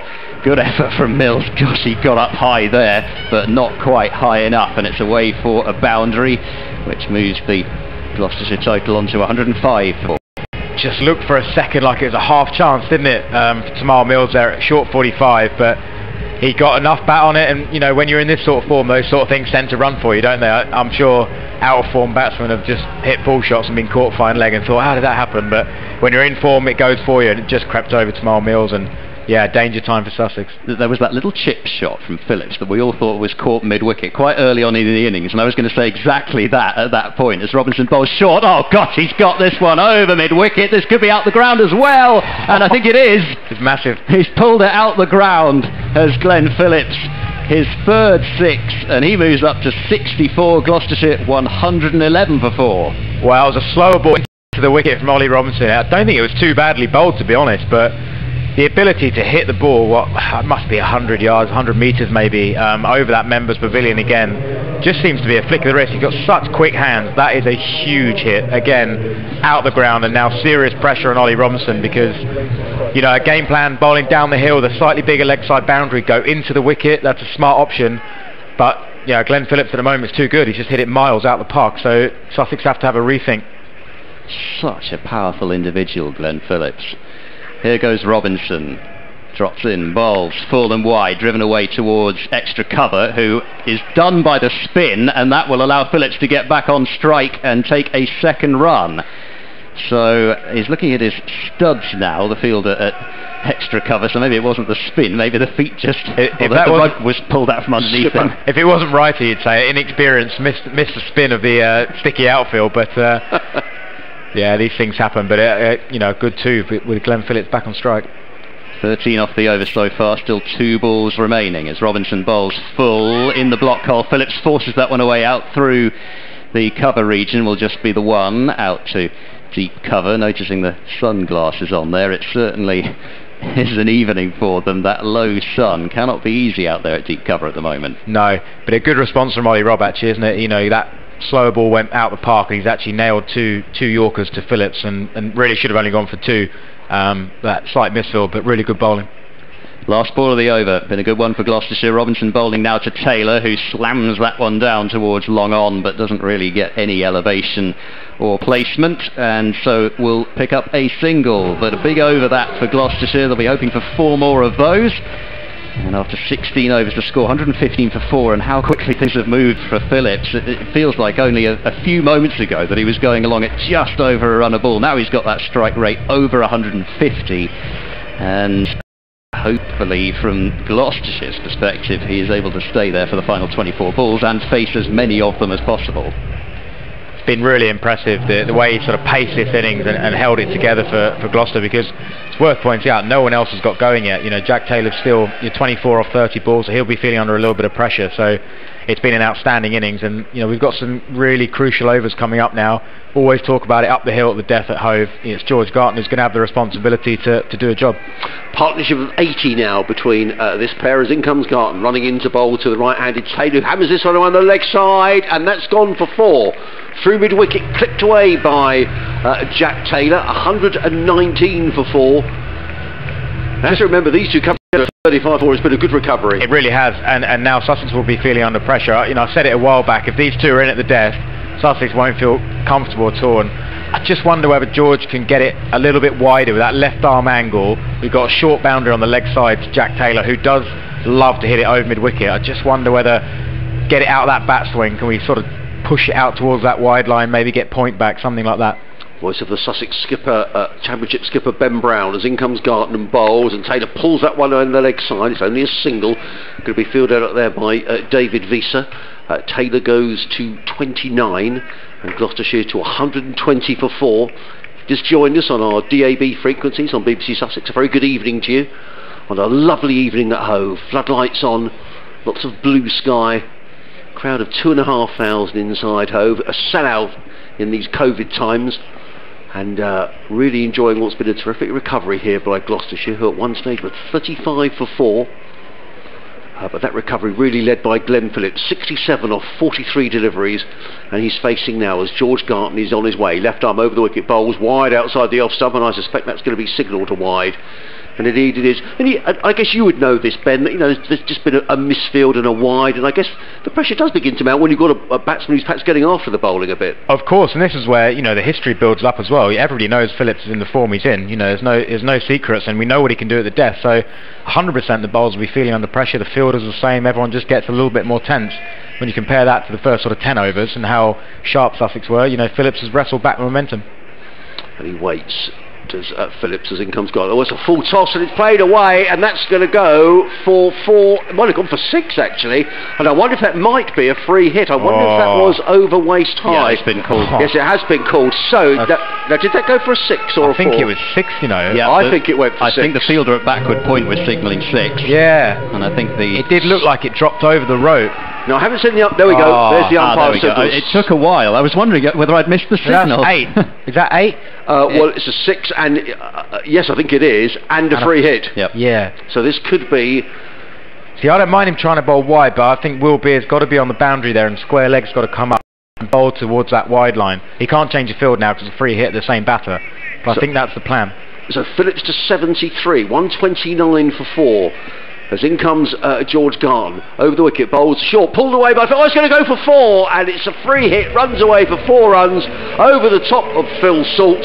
Phillips goes to 77, Gloucestershire to 133 for 4, and this partnership now worth 98. Incredible. You know, another boundary, bit of luck in this one, but George went for the short ball. Difficult ball to bowl with fine leg up, but he maybe thought it was a surprise ball. But I would like to see Sussex sort of employ that wide Yorker, get backward point on the fence, really trying to attack that wide hole, as we call it, in professional cricket, and really try and get the ball away from that short edge. But it's not going to be easy wherever he bowl it, because Glenn Phillips is playing out with skin again. And now you're kind of angling it into the short boundary with the left arm round. So I'm trying to work out how many balls we've had in the over now. It gets horribly complicated. Garton is coming around the wicket to bowl to Glenn Phillips. He's in and bowls. Well pitched up, but hammered. That has gone miles. And that there was nothing too much wrong with the delivery. It was pitched up by Garton, and he's just picked it up and hammered the ball over mid-on for 6. That's an incredible shot, Ben. The power is just so impressive, isn't it? I think the Yorker was probably missed by 6 inches, but that's what bowlers have to deal with in this day and age. If you miss at the moment to Glenn Phillips, he is putting it miles out of this ground. This ground is not big enough for him. Amazing shot over long on, and yeah, this over, George has just got to try and steady himself down. We talk about when overs like this happen, and they do happen in T20, it's all about committing to the last 2 balls. There's 2 balls left.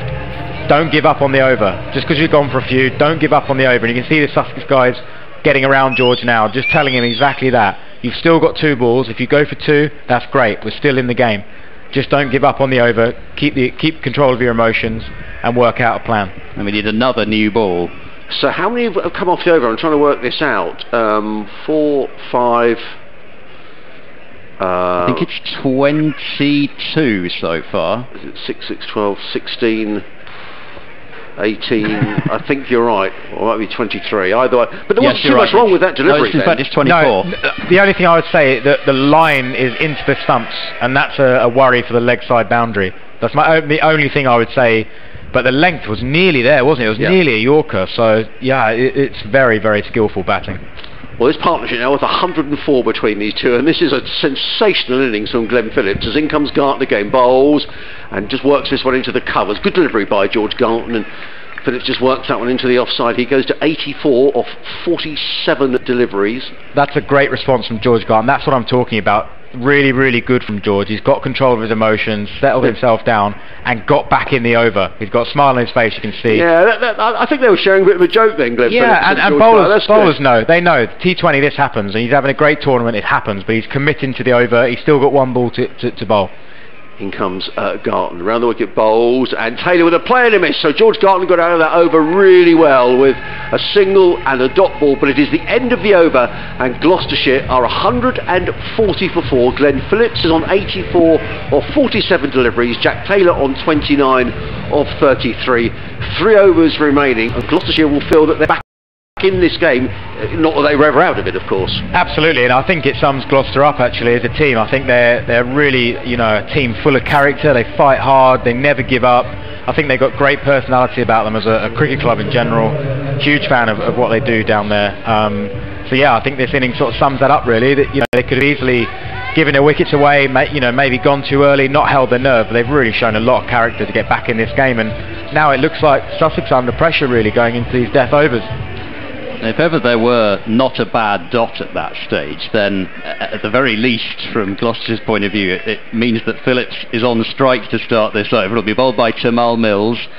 18th over of the innings. He's in and bowls, and Phillips tries to pick the gap between mid-off and extra cover, but can't do so. At least I think that was where he was aiming. Just thinking about your comment earlier about Payne talking about it being the best innings he's seen in 2020. He might have to rethink if these last few overs go out of the ground. It might go to number one above that, because this is some knock. Obviously I didn't see last night, but this is a really good knock in what hasn't been easy conditions. I keep saying it. Nobody else has really scored any runs.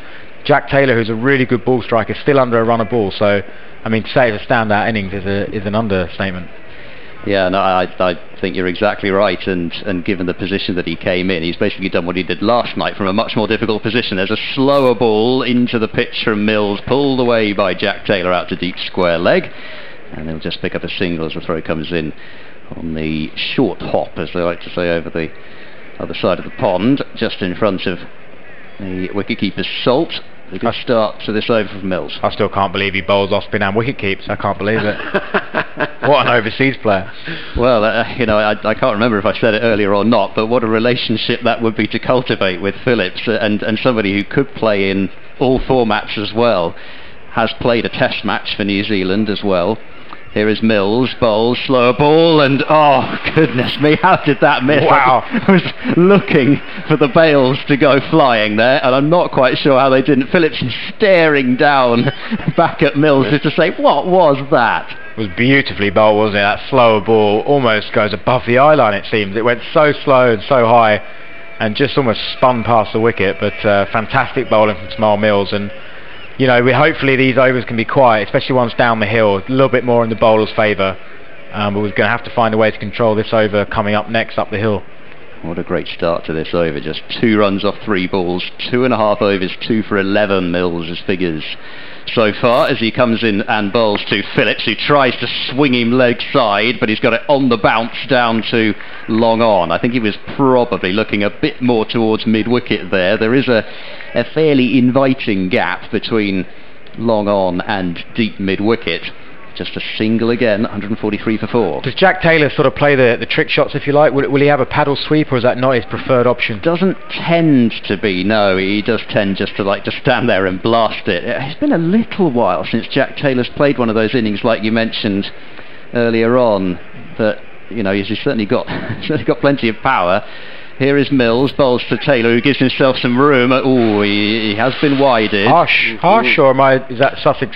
No, I think Taylor stepped a good way away to leg, actually. Well, I was wondering about the wide call. I must say, I can't. The shadows are just covering up the wide line, but I was thinking that was good execution from Mills, because Taylor looks as if he backed away too far. Don't get much leeway in this, that is for sure. So 144 for 4. It's still just the 4 runs off the over as Mills charges in past the umpire, bowls right up in the block hole, and all Jack Taylor can do is squeeze it all along the ground to extra cover, and a single is taken. 145 for 4. He became captain last year? Yes, Michael Klinger's last year in 2019. That can always change things, can't it? He's got that to deal with as well, and just getting used to doing that role. It's not as straightforward as it may seem. No, and sometimes it almost makes you feel as though you've got a bit more responsibility on your shoulders, and takes away a little bit of the freedom in terms of the type of player that Jack Taylor is. His strike rate this season, I think I'm right in saying, well, I'll get it exactly, it was 114 coming into this, which is not what you tend to expect from Jack Taylor. Phillips on strike, and he forces this one down the ground. Stinger for Jamal Mills in the follow-through, but he's probably saved at least 1 run there in the follow-through, and they'll pick up a single as it ricochets off his hand into the leg side, and that is a tremendous over from Mills, especially given what happened before. 146 for 4, 2 overs remaining, 24 to get up to 170. Gloucestershire would dearly love to get there. It's an interesting point about Jack Taylor. I know I've spoken to Luke Wright about T20 captaincy as well. If you're a batter like Jack Taylor, you've got to be able to go out and play almost as if you don't mind getting out, but of course you've got all of the responsibility of wanting to win the game on your shoulders and wanting to be there in the middle. So in this format, it's obviously something he's got to get used to, because it's not an easy thing to be so desperate to sort of see the boys over the line, but whilst playing with that freedom that he normally does. That has to be said, though. You can't criticise his strike rate in this situation, because he's played the perfect innings for the situation at the moment. Yes, I mean he's made what 31 out of a partnership of 111. Ollie Robinson has got the rather dubious pleasure of bowling this last over up the hill. Good decision? Well, we'll wait and see. Yeah, I'll let you know in 6 balls. He's got the right, I like his field. He's got the wide Yorker field, which I was hoping we'd have the last over. He's going to ask the batter basically to say, I'm going to bowl on the wide line. If you want to take that short boundary on, you're going to hop over your crease and make the play. I like the field, I like the plan. It doesn't mean it'll work, but hopefully Ollie Robinson can get Yorkers sort of squeezed out to that longer side. Well, Ollie Robinson's running away from us, comes into bowl to Glenn Phillips. He's in wide of the off stump, and that will be signalled a wide. And I guess that's what he's trying to do. So this is the thing, as a captain, Luke Wright, who's running up to now, he won't mind that. If we bowl the odd wide here, that's okay. You've really got to push that wide line with this field. The last thing you want to do is bowl sort of a 4th stump delivery off stump, because then it's a free hit. So you'll see Ollie, yeah, exactly. 6 is worth 6 wides. Exactly. So if you've got 2 or 3 wides, you can live with that. You've got to push the wide line.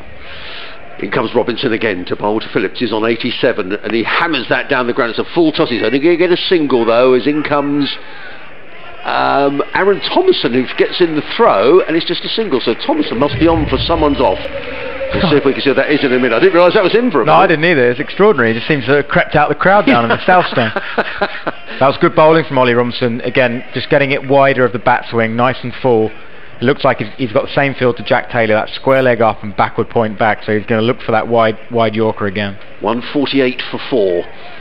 Jack Taylor on 31. Robinson is in and bowls, and has he bowled him? No, he hasn't. He's going to get a single, I think. Let's wait for the umpire's signal. Well, he was looking to drill that one down the ground, and the ball came off something, maybe the bottom of the bat, just dribbled behind, and it's a single to Taylor. 149 for 4. Yeah, and you can see the cat and mouse, can't you? Jack Taylor getting right across his stumps there, knowing the ball's going to be wider, looking to tee up that leg side. But if the execution's spot on like it was from Ollie Robinson, it's not easy to take it across to the leg side. So this is the danger man. 88 or 52 deliveries. Robinson to Phillips. He's in and bowls, and he looks to play that one. Looks to paddle it around the corner in a reverse fashion. He picks up a single, and that won't bother Sussex at all. 150 for 4. Phillips goes to 89. I was thinking that might be Phillips's option with the third man, but especially quite fine as well. Yep. So given that ridiculous shot which did the rounds on social media last night, that reverse sweep 6 into the flat. I couldn't believe the power he hit it with. I mean, no, and wow. From a full set of stumps outside leg as well when he started it. In comes Robinson again, bowls to Taylor, and Taylor plays that one down the ground. They've taken one, they'll think about 2, but it won't be there. As in comes David Visa and field. One more to the total. Good over this from Ollie Robinson. He's just conceded the 4 singles and a wide so far. 151 for 4. Got his execution bang on, hasn't he? He's got it really full, nice and wide as well, but this over can obviously change very quickly with just 2 balls left and Glenn Phillips on strike. The Mexicans are back in their seats at the far end. They're going to be able to get some tequila top-ups, I expect. There they go, sitting in the back row. And Robinson runs away from us. 2 more balls left in the over. He's in and bowls, and driven on the onside. It's only going to be a single again as David Visa comes quickly off the mid-wicket boundary to field. Taylor looks heavenward, as if to say. So it wasn't Taylor, I apologise, it was Phillips. He looks like he's enjoying himself out here, Glenn Phillips. I'm sure he is. He's smacking them everywhere. No, I mean, Ollie Rob had a grin on his face, and Glenn Phillips threw his head back. I think they both knew that probably Ollie got away with one there. It wasn't quite where he wanted it to go, but Phillips perhaps tried to overhit it and just mistimed it. 2 good overs here from Sussex as in comes Robinson for the final ball of the over. Bowls to Taylor, who clubs that one on the leg side, and I should have opened my big mouth because he drills it down the ground past wideish mid on for 4, but I still think that's a pretty decent over from Ollie Robinson, the penultimate over of the innings, and Gloucestershire 156 for 4 with Phillips on 90 and on 37. I think in this scenario, bowling that over up the hill, if you can go for 10 or under, it's a real win actually. So that's a really good over from Ollie Rob. Really good execution with wide Yorkers, good plan, good execution, and I think he'll take that any day of the week really. Yeah, 2 set batters out there, 10 and over at the death is not that bad. Just looking at some Mills figures here, 3 overs, 2 for 15. Fantastic, isn't it? And they were 2 big wickets as well, right, in the power play, weren't they? Well, we'll see whether Glenn Phillips can put a bit of a dent in them. He was not quite able to get to his 3 figures last night. I don't know that he was too disappointed about that. I'm sure he realised he didn't really have enough time to get there, but We'll see what he can do off this last over on 90. As Mills moves in and bowls to him. He's pulled that one away. Has he got that one? Oh, it's been misjudged by the fielder at deep square leg.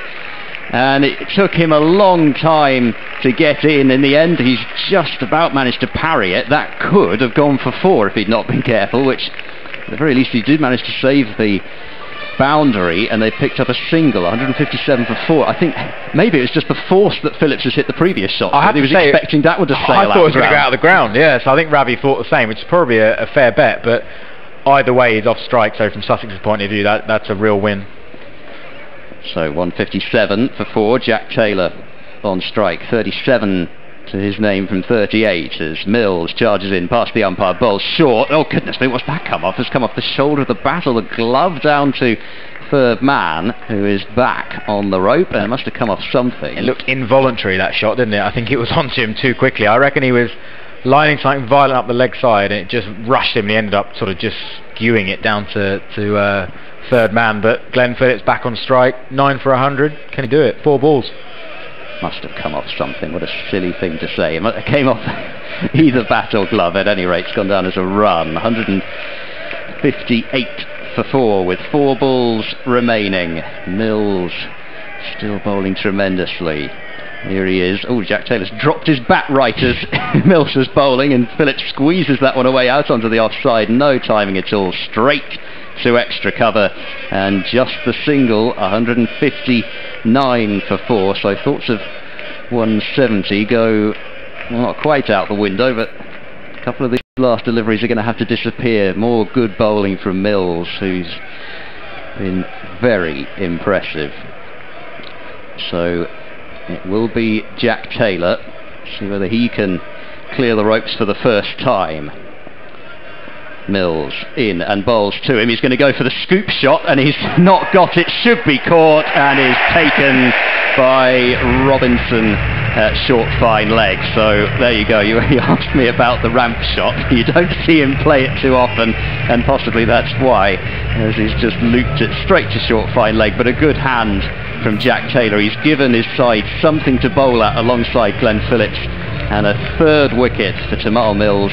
3 for 18 he's now got. Gloucestershire 159 for 5. It was a good catch in the end from Wally Robs. I think he thought it was going over his head. He looked like he was charging off in all directions, but just realised it had gone straight up in the air. No pace to work with, and as you say, probably doesn't look like Jack Taylor's strength, that shot, but just struggled to clear the ropes today, didn't he? But as you say, I think in the partnership he'll feel like he's done a decent enough job there, especially as Phillips has played so outstandingly well.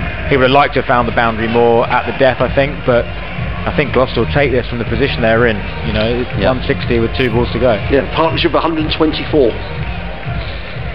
Ryan Higgins is the new bat. He's at the non-striker's end, though, as Mills moves in. Phillips is going to go for the reverse hit, and he's got it up in the air over the top of mid-off, and it's going to plug. So they will get back for 2. What a ridiculous shot. It's a reverse, flat-batted pull shot over mid-off, and he's got 2 runs for it in the end, 161 for 5. Good luck, Ben. Yeah, I was hoping you'd describe that. Well, mid-off, which actually became mid-on because he was left-handed, so I guess it was what Miles Hammond was trying to do in the first over, and Glenn Phillips has just done it left-handed, so what an incredible shot. Well, he needs 6 for his 100. Will he go for it again? He's going to have to go for it, whatever happens. Last ball of the innings. Mills is running in, and he's up to the wicket and bowls. He's going to go for the switch hit again, and he's not got anything on that. Skews away out towards short third man. I think it's going to be a leg bye to finish, and it is, and it's signalled. So another terrific over to finish with from Mills. Just 6 runs have come off it, and 5 of them to his name, meaning that he has finished with figures of 4 overs, 3 for 20, and Phillips, what an innings that was. 94 off 58 deliveries in the end. 7 fours, 5 sixes, so he's finished 94 not out, 2 straight innings, and we'll see whether it's enough. But at any rate, Gloucestershire have got a total on the board, and a total that they will, I'm sure, particularly given that horrible M word, the momentum that may be on their side, I'm sure they'll be feeling pretty decent about that, especially given where they started. Time will tell, though, whether it's enough. Well, I think it'll be competitive. You know, 160. The wicket looked a little bit stoppy, didn't it? Whether that'll change on the lights, I don't know. But I think Gloucester would have taken that, as you say, from where they were. But incredible knock from Glenn Phillips. I'm so impressed with that. You know, we obviously understand he's been playing brilliantly around there. But when you see it in that scenario, really tricky conditions, it looked like it was sticking in the wicket. No other Gloucester player timed the ball all evening. You know, Jack Taylor had a good role to play in the partnership, but really he couldn't find his timing, couldn't find the boundary. So to play so outstandingly well when everybody else struggled is an incredible knock.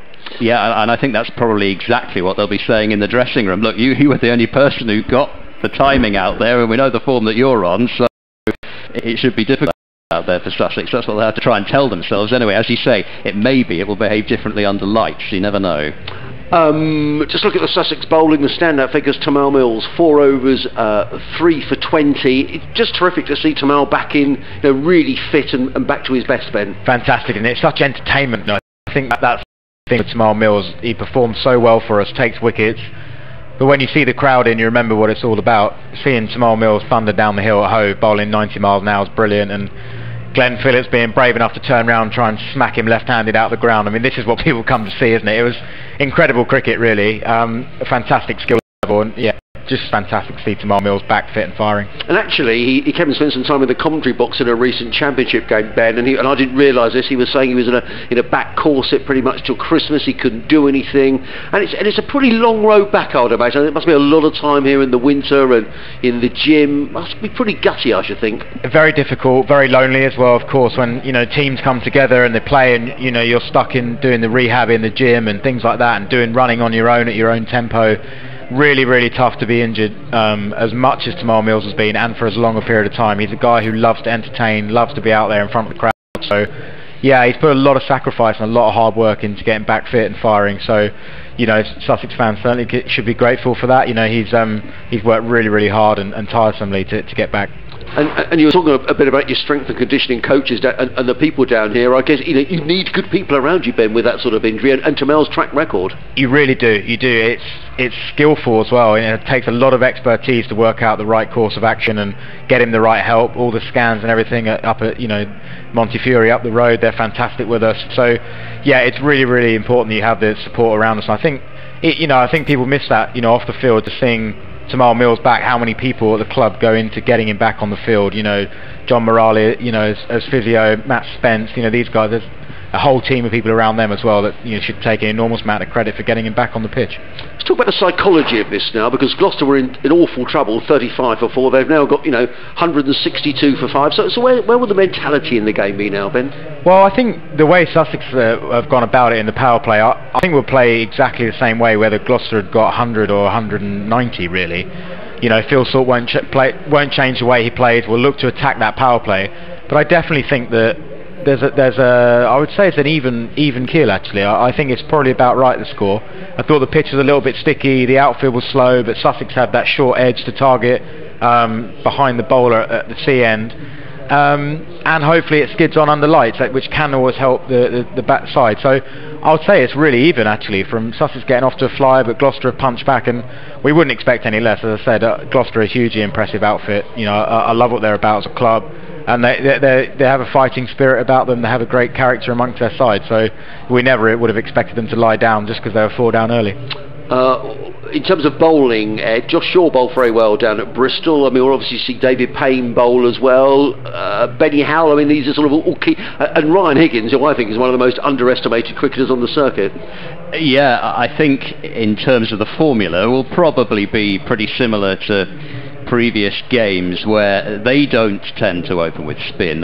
They've got Glenn Phillips up their sleeve. It would be a bit of a wild card pick to see Phillips opening the bowling. I personally think, though, that especially having seen it swing in the first innings, they will just go straight to their swing bowlers, Worrell and Payne, to open things up. And then, like you said, Josh Shaw has been a standout with the ball for Gloucestershire so far this season, and particularly in the power play. So he will tend to come on after the first couple of overs when the white ball stops swinging, as we all know, and Shaw has just come in and bowled a pretty good line and length, just tucking batsmen up and just hitting that hard length with the pace that he's got, and he is, as I say, he's been terrific for them. And then after the power play's over, it tends to be Howell and Smith and the death. Higgins has actually bowled exclusively at the death in the last couple of games. He bowled 3 overs, I think, on the trot at the death last night in the previous match, which was his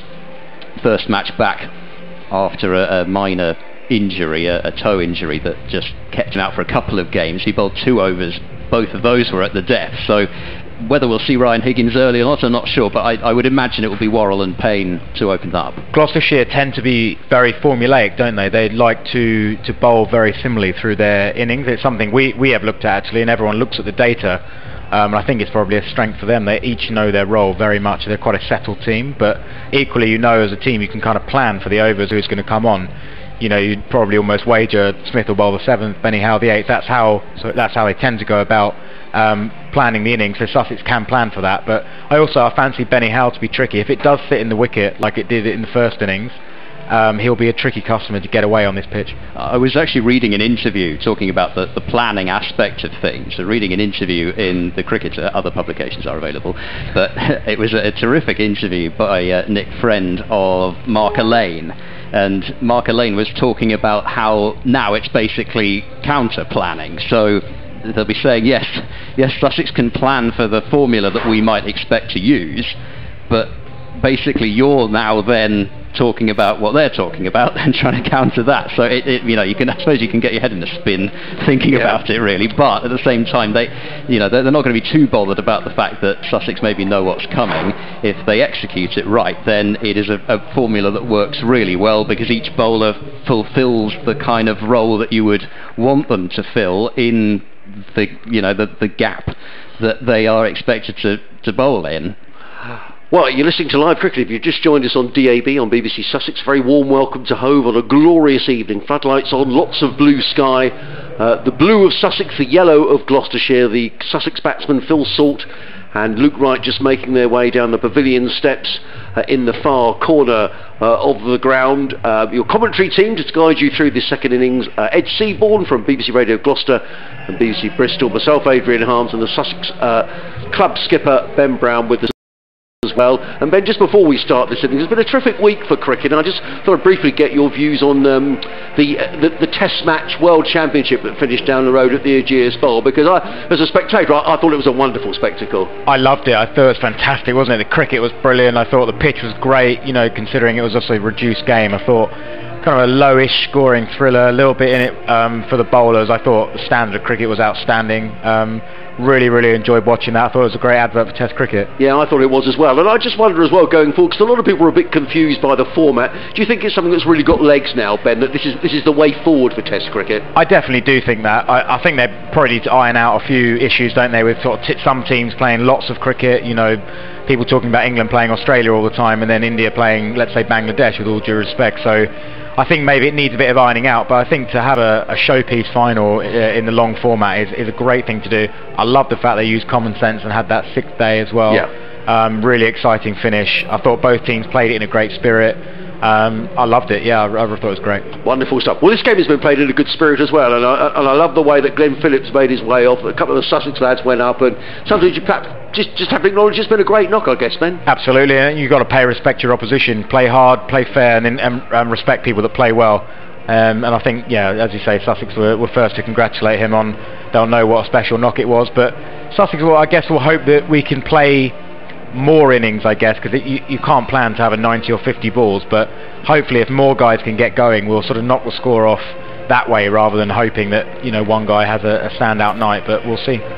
Well, it was a special innings, and this is a special place when it's T20 night. The lights are on, 2,500 people in the ground, and it's going to be Worrell who's going to open the bowling from the sea end of the ground, coming into bowl to Phil Salt, and he beats Salt outside the offside. Oh, that's a bit of a corker to get first up. Wow, yeah, I fancy Gloucester might think about getting a slip in. That's pacey. It bounced away from Phil Salt, and, you know, that's a great start for Gloucester. You talk about setting the tone with that new ball, you know, make Sussex have a think about what's coming. And that is a great start, and slip is going in. Well done, Ben. It reminds me actually of the first ball of the England innings in the T20 last night. It was bowled to Jason Roy, did a very similar thing. Good shout, yeah, absolutely. So Worrell will be encouraged by that. and he runs away from us. Number 41 on the back of his shirt into bowl to Phil Salt. He's in and bowls, and Salt drives, and he's going to get 4 runs.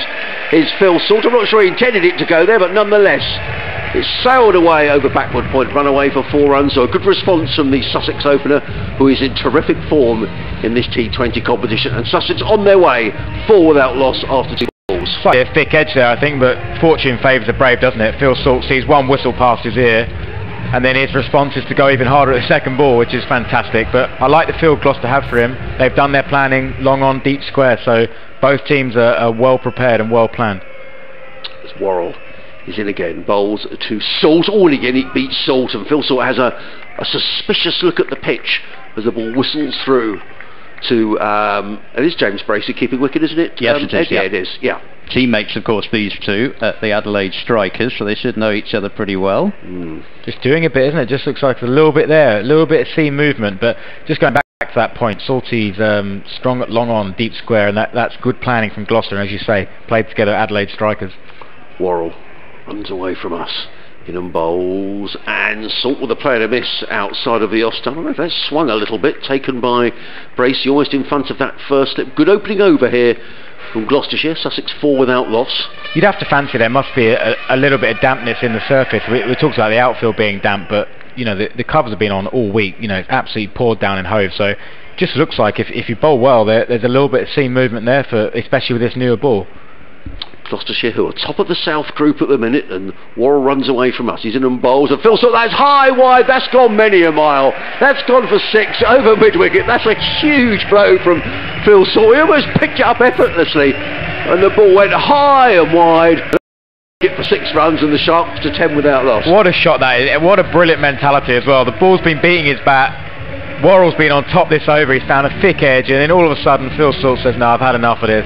Walks across his stumps and smashes it over square leg for 6 into somebody's garden or whatever they're having their tea. That's an unbelievably good shot. The mindset and the mentality is so impressive though, with the ball seaming about. It's been under a little bit of pressure. The response isn't to go defensive, it's to go the other way and put the bowler under pressure. Incredible shot from Phil Salt. It really was, and it sailed away over mid-wicket or square leg into the flats to the right hand side of the ground. So Sussex 10 without loss in the opening over, being bowled by... We've got to sanitise the ball as it's been thrown back by a member of the public. This is why Tom Smith was kicking it around like it was a disease. I can see some washing on the line out there. Perhaps it got tangled up in that. Might have done. So, eventful opening over. He's been beaten a couple of times. He did a 6 and a 4. As in comes Worrell. Bowls to Phil Salt. That's high in the end. He could get caught. Now it's got to backward point. There's some confusion over who's going to go for it. Oh, it's dropped. Well, that really is a shocking bit of fielding. And I have to say, I didn't think for 1 minute he was going to catch that, Ryan Higgins. He didn't look comfortable. The keeper wanted to go for the catch. There was a bit of hesitation, and that could be a massive drop. End of the over. The Sharks 11 without loss, and a life for Phil Salt. It's an absolute nightmare for Gloucester, isn't it? Oh, to be honest with you, it was never the keeper's catch. It was too far away, but Bracey had obviously called for it and sprinted towards it. I think he got halfway and realised it was not his catch, and then poor Ryan Higgins is the one underneath it, given a couple of seconds to react. The keeper's not going to catch it, and in those scenarios you just never catch it, do you? You always see him go down. There's confusion, and that's a massive miss from Gloucester. I think Bracey just got that wrong. Must have just seen it up there and thought it was his, but it wasn't, and in the end it sort of confused Ryan Higgins. I think there was somebody else at cover coming in as well, but nightmare of a moment, especially in away ground. You don't need that. No, exactly. It's a nightmare start when you're defending a total, but you know it's average, it really, isn't it? Payne bowls outside the off stump, flash and a miss from Salt as it goes through to James Bracey. And well, I do think possibly had Bracey really screamed for it, he could have caught it, but like you said, it wasn't his catch. He may have got there, but it would have been a tough catch for the keeper. With sort of 3 in a ring on the offside, I think had he just stayed where he was, I think Ryan Higgins would back himself to catch that any time. Here is David Payne, left arm over the wicket, in and bowls to Salt, and once more that rises over the top of Salt's attempted cut shot. Got to get a slip in here, haven't they, Gloucester? You know, ball's beating the bat. They got third man up. They've still got that field long on deep square, which again, this is where the planning comes in. The planning on Phil Salt's strengths, but sometimes you can only plan so much, and you have to react to the game. And at the moment, the ball's seaming around. I fancy Shaw should be on the boundary, mid-on up and a slip in to try and take wickets. Yeah, very packed ring on the offside. You think they could probably take one of those out. This is turned away leg side, but straight to mid-wicket, and there is no run as Tom Smith comes in to field. I think a good start here from David Payne. I think he's bowled really well here, David Payne. That's what I think. I think he can afford to have his mid-on up, just drop the third man back, and get one of those guys in the ring into a slip, because if the ball's beaten the bat twice already this over, you wouldn't want to see one fly past slip. Here goes Payne. He's up to the wicket and bowls, backing away. Is Salt trying to carve over the offside, and the ball dribbles really through to James Bracey. I guess that was the slower ball from David Payne. I must admit I wasn't actually watching his hand, but at any rate it certainly didn't get up very much, and Salt swinging over the top of it this time. So at least early indications are that maybe the two-pace nature of this pitch is staying. Definitely, doesn't it? Definitely looks like there's something there for the bowlers, and Saucy just sort of struggled in between that great shot over mid-wicket. Payne is there, bowls, and that's flipped in the air. Payne is going to take the catch this time, and that is a dolly. So the drop has not cost Gloucestershire, and Payne gets the wicket, the Corton bowled, and it was one of those catches where, I mean, as you heard, I said he was going to take the catch before he took it. You just do not see those dropped ever. It didn't go quite high enough for any confusion, that one, did it? And I think the Gloucester boys will celebrate that pretty happy. A lot of relief around with Ryan Higgins, James Bracey, and that confusion on Phil Salt. But certainly Phil Salt struggled there, didn't he? He struggled again, like everybody else really, apart from Phillips, to find the sort of rhythm and timing of the pitch. Looked again like the ball might have just been sticking in what is perhaps, we're thinking, a slightly damp surface. So batting's not easy, and all of a sudden 160 looks a good score, doesn't it? Well, and you think 11 balls in, it's just been that, I mean, I say just, because it was a gigantic hit over square leg, but apart from that, every ball basically has been either swung on and missed, or really mistimed. The boundary that Salt hit second ball was pretty much a leading edge over point, and then the two deliveries that he's hit straight up in the air would tend to suggest not getting through like Salt was hoping for. And here is Travis Head out at number 3, so overseas left-hander, so left-hand right-handed combination. And I guess if Worrell's going to bowl again, there's another Adelaide striker out there. There's a bit of a South Australian connection out here tonight. But Payne is bowling now to Head. He's there and bowls, and Head drops that one away out into the covers, and that is a wicket maiden for David Payne. Tom Smith bowled a wicket maiden last night, so that's something that probably doesn't happen very often in T20 cricket, I wouldn't suggest. Fantastic over that. In 2 nights. Brilliant over from David Payne. He's such a consistent performer, isn't he, in all formats of Gloucester, but that's brilliant. Wicket maiden bowling at Phil Salt doesn't happen very often, so yeah, he beat the bat in that over. Looked like he got some just to go across Phil Salt. Got the wicket as well, so fantastic start from Gloucester, and especially from Payne. That was brilliant. So Dan Worrell's going to bowl the next over from the C end of the ground, and Luke Wright hasn't faced a ball yet in the 2 overs that Sussex have faced, so a bit of knees bend from Luke at the far end of the ground, just surveys. That's the way to see the new ball off, isn't it? Absolutely. There's a deep square leg and a fielder at wide third man as Luke Wright plays that shot, and he just leans back and plays it beautifully down to third man. They've taken one, they'll come back for the second. There's a comfortable 2 there, and Luke Wright very quickly on his way. He goes to 2, and the Sharks to 13 for 1. A lovely start from Luke Wright, wasn't it? That's a good ball from Worrell, right on the money, good sharp bouncer, and really, really nicely played from Luke Wright. Just looking at Worrell, it just reminds me of John Lewis in a Gloucester shirt. So that sort of long hair. I can see that from the back. I hadn't thought about that before. Worrell runs away from us, comes into bowl to Luke Wright, and Wright's beaten outside the offside. Wow. Pacey delivery. Wow, pace, bounce, bit of nip. That is a superb delivery. It looks like it's doing a bit, doesn't it? Maybe it's doing a bit more under lights, I don't know, but Gloucester have started brilliantly here. You never know whether to believe the radar guns, but Worrell was getting it up to 90 miles an hour in the Big Bash. Well, that was quick. He's a good bowler, really, really good bowler, Worrell, in all formats. In his second over from this, the C end of the ground. Number 41 on the back of his yellow shirt. He's in and bowls to Luke Wright, and Luke Wright again plays a favoured shot of his down to third man. This time I don't think he'll get the signal. Is that Tom Smith down there?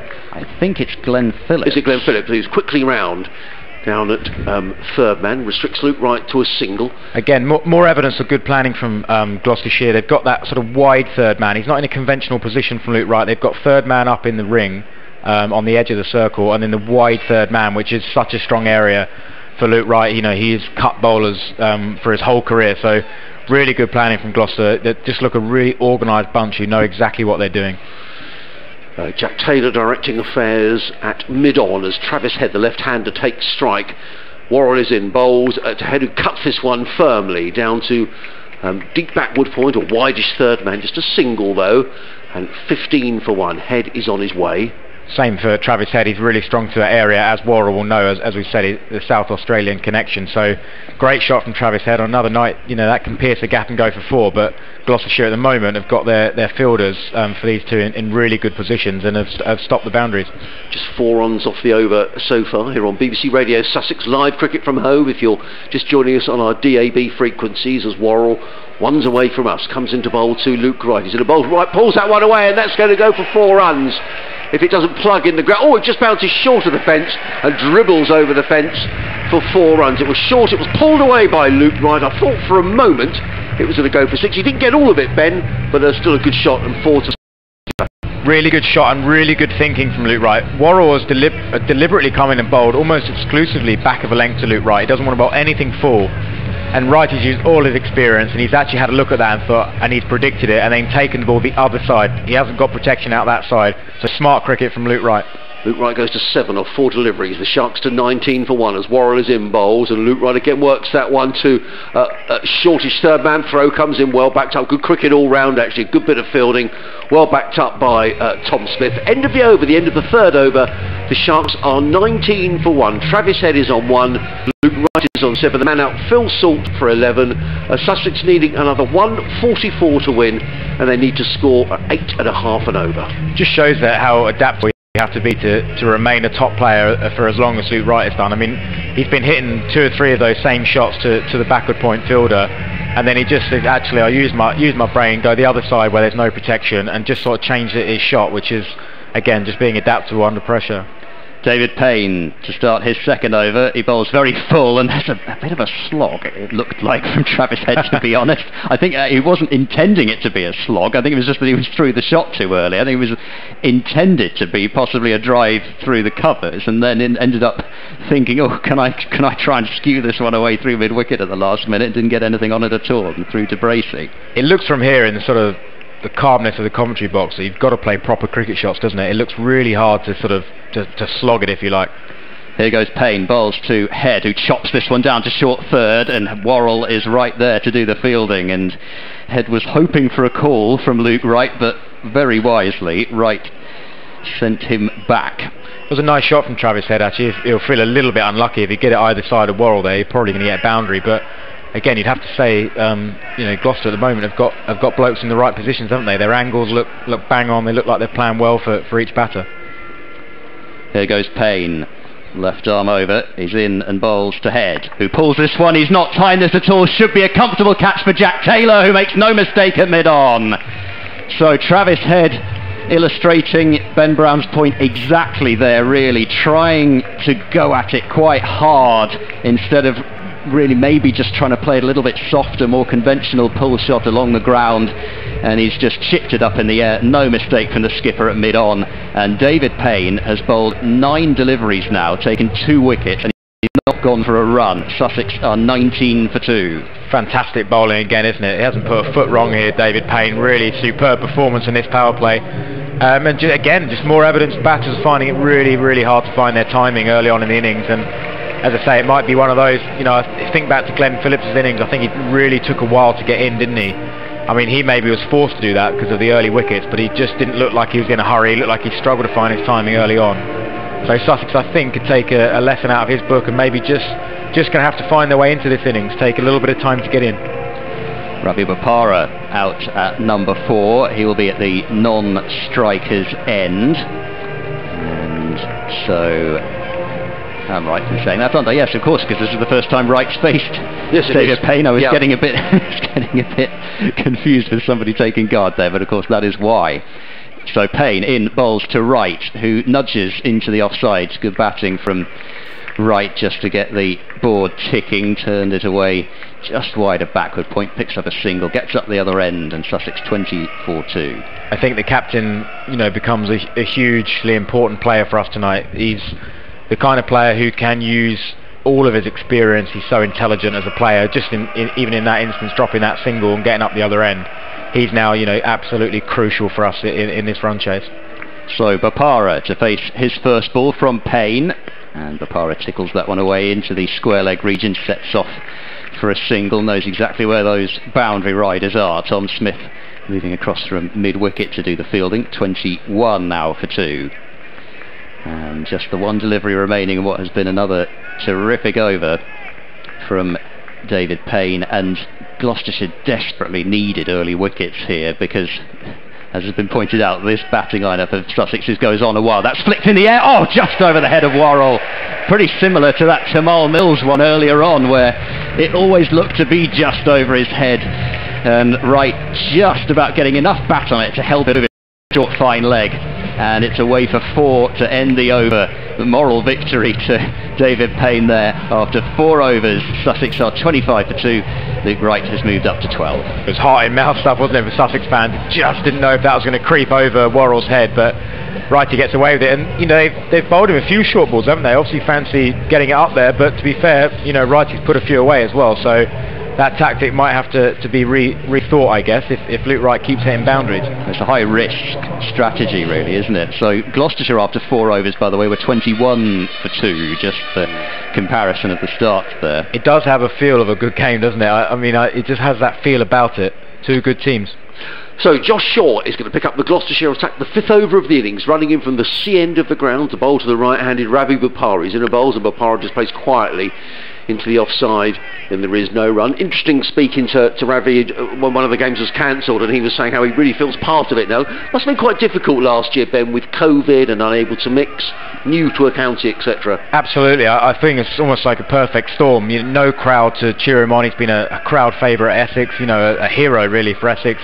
Played for England, all those things. Can't socialise with the guys, coffees, lunches, etc. So this year is much, much better. Shaw in bowls to Bapara, who plays firmly to point. They've taken a single, throw comes in, but Bapara is comfortably home. He goes to 2 with a total 26 for 2. And I think that's such a big part of playing for Sussex. We all, or a lot of us, live very close by in Hove. We love to go out for lunches, for coffees. We socialise a lot. If the timing's right, we'll go out together in the evenings, things like that. So missing all of that, not being able to do any of that, get to know your teammates is tough. And then you come to the crowd and you don't have that energy of the crowd. I think it would have been a really, really tough time to move counties, actually. Well, he looks in good nick. He goes to 2, 26 for 2, and Sussex needing a big innings from one of these 2 experienced campaigners as Shaw runs away from us. Bowls to Luke Wright, pulled away, that's 6. Too short, hammered away, just a short arm jab by Luke Wright. Back to the square on the onside, it whistled away for 6 runs. 32 for 2, and Wright ominously onto 18. Well, the short ball, wasn't it? Absolutely hammered by Wrighty. It kind of got more than 15 feet off the ground, that, and he's absolutely hammered it into one of those sponsors' boxes there. That was a fantastic shot. And again, I think Gloucester are going to have to think on their feet, because that short ball at the moment is disappearing, and it almost looks like Wrighty sort of outthought them a little bit and almost predicted that they're going to go short. So Shaw on his way again to Luke Wright, and Wright drives firmly down the ground field, a little bit off by Taylor. A good tumbling stop. They've taken 1, they'll think about 2. They say never run on a misfield, and Ravi Bapara decided not to, so just a single to Luke Wright. He goes to 19 off of 9, and the Sharks to 33 for 2 in the 5th over. Sussex needing to score 8.5 and over, 130 to win. That's why it's so hard to bowl at, though, isn't it? They've gone short for a reason. It's a first ball pitched up, and he has absolutely hammered it to mid-off, so you've got to find that length in between. Shaw runs away from us, in and bowls to Bapara, who places quietly to a mid-wicket fielder there by Smith, and there is no run. Wonderful setting. I know we say it, but it just looks magnificent, doesn't it? Lights on, crowd in.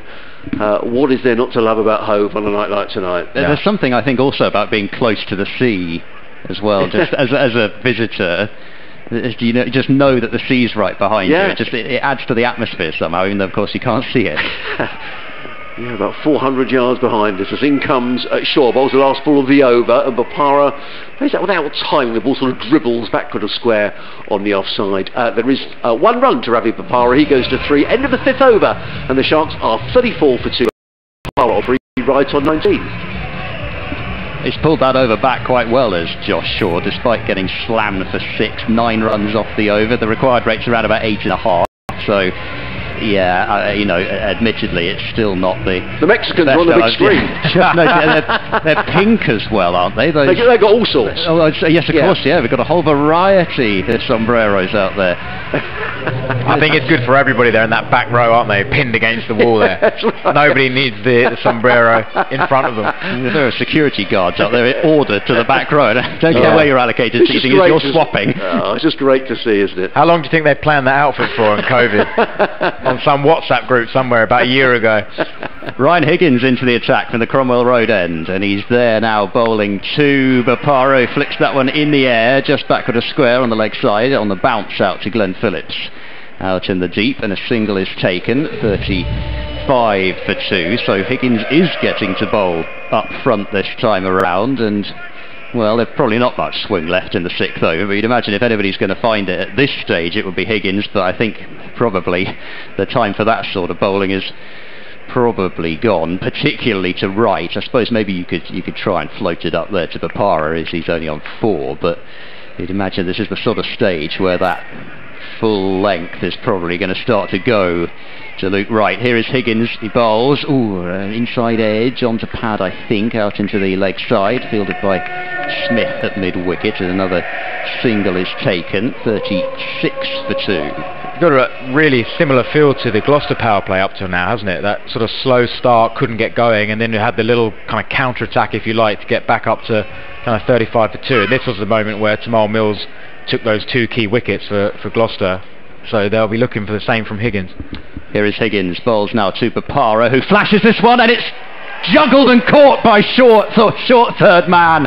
Goodness me, that looked like it was down, and Josh Shaw has taken the catch eventually at least the 2nd attempt, maybe even the 3rd.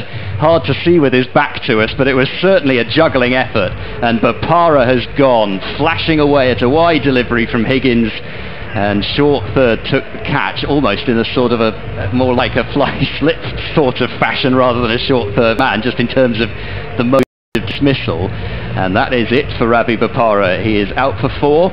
Ryan Higgins picks up a wicket, and Sussex 36 now for 3 halfway through the 6th over. It's one of those as a batter you probably feel a little bit unlucky. You know, so often in T20 cricket you get a thick outside edge, it whistles off for 4, no slips in place of course, but as you say, it was almost caught as if a kind of a wide, deep 4th slip, if you like, but really is a short third man in this format of the game. So Ravi will feel a little bit unlucky, but you know, again, the Gloucester bowlers just getting it to do something, you know, just again a lack of timing from a Sussex batter, and 3 down. As I say, we were talking about how similar the innings have been, and it's carrying on that path at the moment. Josh Shaw mopped his brow, literally, then, and I'm sure he's doing it metaphorically as well after hanging on to that one, because that would have been another crusher potentially for Gloucestershire if he dropped it. Changing the batting order, Ben? David Visa or...? Not sure actually. I think this would probably be a rough plan. Visa at 5. I think we're going to be pretty flexible in the middle order depending on who is bowling, but I think in all normal circumstances David Visa sort of made that number 5 spot his own last year really, and for the last couple of years. So Visa on strike, ball travels so quickly, no chance to cross of course. Higgins bowls to Visa, who turns that one straight to short mid-wicket, and Tom Smith dives across and does the fielding. A big fan of David Visa. I'm actually a fan of the South African team that he played for, the Titans, so I've seen a fair bit of him before he came across here, and of course he played a fair bit for South Africa as well, doing a really good job for them. And yeah, big fan of David Visa. What a useful cricketer he is. Here goes Higgins, he bowls to him. That one comes back at Visa. Whether he got inside edge onto pad, I'm not sure. It was too high to be given LBW anyway, and he did get a bit of inside edge on it, so didn't have a whole lot going for it LBW wise, and that's why they didn't appeal. 37 for 3, 1 ball remaining in the power play. He's one of those guys, David Visa, who just keeps improving as well, you know, even into the latter stage of his career. His one day in T20 batting just gone to a new level. We saw that in the Championship as well when he was still playing Championship cricket, so just keeps improving. Great professional, great guy in the dressing room. So yeah, a massive asset for Sussex. Last ball of the power play. Higgins bowls to right, who tries the late cut and can't quite beat a diving Josh Shaw. That is a really good piece of fielding from Josh Shaw, diving full length to his right at short third man. And he's prevented a boundary which would have been a really useful one for Sussex, who end the power play. 38 for 3 Sussex. Wright has 21. David Wiese just the single to his name. And as I look back to that first innings again, just by way of comparison, Gloucestershire 35 for 4. So yeah, it's still, I would say, just about in the balance. I don't know. Probably it's me hesitating just because I'm from the Gloucestershire perspective, but I think you'd have to say they'll be feeling very pleased, whoever you think is ahead. They'll be feeling very pleased to have got 3 wickets in that power play. And runs on the board as well, haven't they? They've got the runs up there already, so there's extra pressure in Sussex's run chase, which obviously Gloucester didn't have. You know, they were just trying to find their way to a score. So it's going to be Benny Howell who's into the attack. Keeper Bracey standing up, comes in and bowls to Luke Wright, who forces this one off the back foot through the inner ring of fielders, picks up a single to the fielder coming in from cover, and one more to the total. 39 for 3, Wright on 22, Wiese on 1. Live cricket here on our DAB frequencies on BBC Radio Sussex this evening. With Ed Seaborn from BBC Bristol, BBC Gloucester, and Ben Brown, the Sussex club skipper. You'll be with us right through until this game finishes. Floodlights on, Hove looks a picture, Howell comes in, bowls to Wiese, and Wiese gets a sort of inside edge. The ball goes back to the square on the leg side, fielded by Payne. One more to the total, goes up to 40 for 3. I'm pretty sure this isn't Josh Shaw down below us, is it? He's got Josh Shaw's jumper on. It's Chris Dent. Right. But he's got Josh Shaw's jumper on, I think. Yes, he has. I'm not exactly sure why, but perhaps Chris Dent doesn't have a long sleeve white. Here comes Howell, bowls, and Wright just plays this pleasantly through the covers, picks up a single. Luke Wright to 23, 42 for 3. I think any time you play Gloucestershire, you know this period of time with Benny Howell, Tom Smith, bowling will be a key part of the game, that Sussex have to play well through this period of time, probably the next 6 overs. Howell again into David Wiese, and Wiese just flicks this one nicely off the hip down to deep backward square, picks up another single. Does Wiese, he goes to 3 or 4 deliveries, 42 for 3, and quite similar actually, Ben, the way that these two are now going about their business, like Taylor and Phillips did early on for Gloucester. Absolutely right. It does have a hugely similar feel, doesn't it? The whole innings at the moment, it just feels like it's building up to a really close game of cricket. Howell runs away from us again, bowls to Luke Wright, short, pulled away by Luke Wright, but again he'll just get a single as the ball is fielded out at deep mid wicket by Dan Worrell. Gets in the throw, one more to Wright, who rehearses the shot. He goes to 24 or 14. Sort of snuck up there, hasn't he? 24 or 14 balls. It almost looks like he's just been batting in third gear really, but you know, incredible strike rate. 43 for 2. Howell in again, bowls to Wiese, who forces this powerfully off the back foot. They've taken 1, they'll think about 2, but I don't think there's a second run there. And that's a fine bit of fielding there out there on the cover boundary. Who's that? Is that Glenn Phillips? It was Phillips, who can bat and he can field as well. That was a good bit of fielding. Because he fields, he bowls off spin, keeps wicket. Yeah, annoying really. Yeah. Anyway, prevented a second run. It was a good bit of fielding. End of the over, end of the 7th over. The Sharks 44 for 3. Wiese on 4, Wright on 24. You know, I felt the same way about Mr. Lenham when he made his first-class debut, standing there confidently tossing the ball from hand to hand. I was thinking, oh, come on, you're not supposed to be able to do that at that age. No. So it will be Tom Smith. He didn't waste any time in getting Smith into the attack alongside Howell. That tends to be the pairing right after the power play, and that's exactly what they've gone with tonight as well. So Smith bowling from the Cromwell Road end into his first over. Oh goodness me, that snuck right past the outside edge. And we'll wait to see what the signal was. And it was, yeah, just past the outside edge. Must have been close to bowling him, mustn't it? Yeah. We can, with Bracey's sort of in our view, isn't he, in our way. Just looked like if he was going to miss that, it would have bowled him all ends up, so it'd be interesting to see how that missed.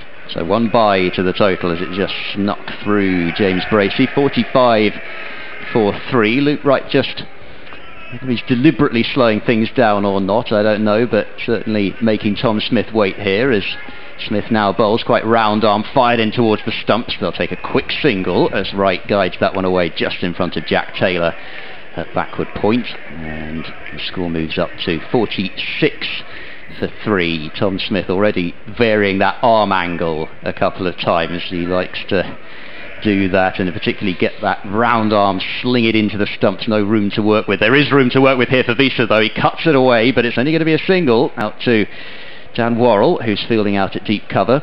It's a strong area for David Wiese, that cut shot. He can often beat that sweeper, you know, where other players sort of knock it out for one. So I think Tom Smith will be wary of bowling sort of in that area again. He won't want to get too wide to either of these players. Actually are strong on the cut. Smith bowls wide of the crease, and that's a good shot from Wright. Really good shot over extra cover. Is it going to be cut off? No, it's not. Diving effort from Dent in Josh Shaw's shirt at long off. Couldn't bring it in, but that was a really good piece of batting from Luke Wright, and it brings up Sussex's 51 for 3 with 2 balls remaining in the 8th over. Brilliant shot from Luke Wright. Not one we see too often from him, popping it over extra cover. It was a really, really good shot. Something we see from Ravi Bopara a lot of the time, but it's just a little bit of width and played with so much control, and really another low maintenance boundary. 3 4s and a 6 now to Wright, as that's just tickled into the square leg region. They will pick up a single as Bracey moves out from behind the stumps to do the fielding. 52 for 3, and the required run rate is over 9s now, so as long as Gloucestershire keep it to 1 4 and over, then they'll still be feeling okay. Smith to Wiese. That's cut away aerially through extra cover this time. They might... no, they won't think about 2 at all. Wiese's just jogged up the other end and settles for the 1. Short boundary out there, so it's quite hard to get back for the second run, especially as Dan Worrell has a very good arm. So 8 overs have been bowled. Sussex are 53 for 3. They need 110 more runs from 12 overs, so a required rate of just over 9. This game continues to set itself up beautifully. It does, and I think this is about the time of night we start to look for evidence to see whether that ball's just skidding on a little bit. We know it was stoppy in the first innings. I think that 4 over extra cover from Luke Wright at least showed the outfield's just starting to pick up the dew, just skidding across, so that'll certainly work in Sussex's favour. Howell runs away from us. Right arm over the wicket, bowls to David Wiese, and is he LBW? He is LBW, and a big celebration from James Bracey behind the stumps. When he missed that, I thought for a moment David Wiese had been bowled, and I'm not surprised to see the umpire's finger go up, and that's a big breakthrough for Gloucestershire. Wiese is on his way, and Sussex are 53 for 4. Well, the skipper's still there, and still plenty of batting to come, but some of the big guns are on that have gone already, Ben. Certainly massive wicket for Benny Howell, so influential in this Gloucester team, and David Wiese lining up that short boundary, but, you know, I guess it's sort of a live by the sword, die by the sword situation. He's gone for the short boundary, tonight he's missed it, and yeah, looked bang in front, didn't it? I don't think there's any problems LBW there, so another huge wicket in the blast for Benny Howell, who is so dangerous and such a clever bowler really, and picks up the big wicket at David Wiese. So 53 for 4, Luke Wright on 30. The new man coming in is Delray Rawlings. Still plenty of batting for Sussex to come. George Gartley, who's been in excellent form with the bat and played a wonderful innings down at Bristol in the game that Sussex won in their opening match in the competition. But here comes Howell around the wicket, down the leg side, bowled by Rawlings, who just tucks that. Well, that was going to disappear down the leg side, but Rawlings just tucks it around the corner and picks up a single. He's on his way. The Sharks to 54 for 4 in the 9th over. One of the challenges for this Sussex middle order is we haven't had much cricket or batting. You know, the guys have played so well in the other games before the rain. People like Delray, David Wiese haven't had an awful lot of cricket to get stuck into, so it will be a challenge for them to try and find their form out in the middle. And Delray's got a great chance tonight with, you know, 11 and a half overs or so to go. He's got a great chance to get himself in. You feel a big burden here on Luke Wright as Howell is in, bowls to right and just clips that one onto the leg side, just back to the square, picks up a single, but does the skipper. He goes to 31 off 18. The Sharks to 55 for 4. And I think you probably called it, Ben, actually, when you were talking about the innings of Glenn Phillips, that Luke Wright's been around so long in T20. You know, perhaps he's just modelling himself for that innings a little bit. Definitely, that's why I've been so impressed with his strike rate. He actually hasn't really taken a risk, and he's absolutely motoring 31 from 18. Howell round the wicket to Rawlins, and Rawlins is forward, plays quietly into the offside and takes a comfortable single there, fielded by Taylor, who comes in from his position at cover to field. Rawlins to 2. Good cricket from Delray. First 2 balls, he's used his wrist nicely, just found a couple of pockets of space and got himself off strike. And as we said, Luke Wright's motoring sort of effortlessly, so someone can just play around him, play like Jack Taylor did for Gloucester, get up the other end. Howell again, just 3 singles off the over so far. Bowls to Luke Wright, who plays it straight down the ground. It's going to be fielded by Hammond, literally down in front of us. They're coming back for the second. They need to get a move. That's good running though by Rawlins, running to the danger end. Came back quickly, 2 to right. He goes to 33 off 19. Sussex to 58 for 4. Needing another 105 to win. A required run rate of 9.4 and over.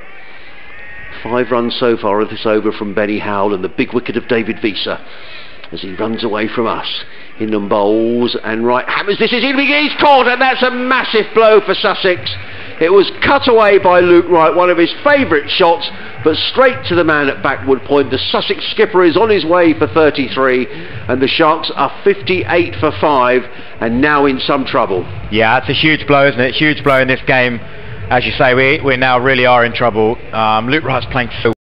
It just looked like everything he was hitting was going to the boundary, but as you say, that is one of his shots, and he will always play that shot. He will play that shot all the way through his career, and every now and again it will get him out. That's the way it is. So he could have been unlucky, he picked out the man, but as I say, that shot brings him so many runs. No complaints. Him trying to play that shot is a little bit of width on offer, but tonight, not his night. Catch was taken by Ryan Higgins, so 2 wickets in the over from Benny Howell. You were saying what a handy performer he is, Ben. 58 for 5 here on BBC Radio Sussex. Thanks for listening to us on our DAB frequencies this evening. Myself, Adrian Harms, alongside Ed Seaborn from BBC Gloucester and BBC Bristol, and the Sussex club skipper Ben Brown. Well, Benny Howell, how often does he do it for Gloucestershire? But not yet this season, really. If I read you out his numbers coming into this, 6 wickets at 33, economy rate of 9.6, which very unlike Benny Howell, but maybe that just meant that he was due for one.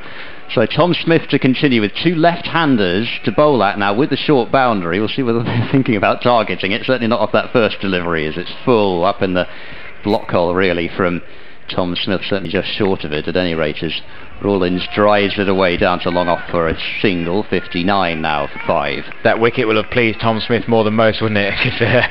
Just gives him, you'd think, probably a bit of breathing space now with 2 blokes, yes, they're left-handers, but two blokes just come to the crease. They're unlikely to take big risks. Smith bowls now to Garton, who flicks this one away through mid-wicket, and they'll trot through for a single once more. Gloucestershire will certainly not feel, though, as though this game is won by any stretch before they've got George Garton out, because, I mean, I say I wasn't actually there, but I did watch it, and what an innings it was. Yeah, it was. Smith bowls now to Rawlins, who makes room for himself, forces away down towards long on, and they will just jog through for the single. There's Chris Dent's got a bit of a fan club, I think, behind him down there at long on. But well, he's got very tight trousers on, I noticed, and a bit of a ponytail, so he's certainly opened himself up to a few supporters in the away crowd, hasn't he? 61 for 5.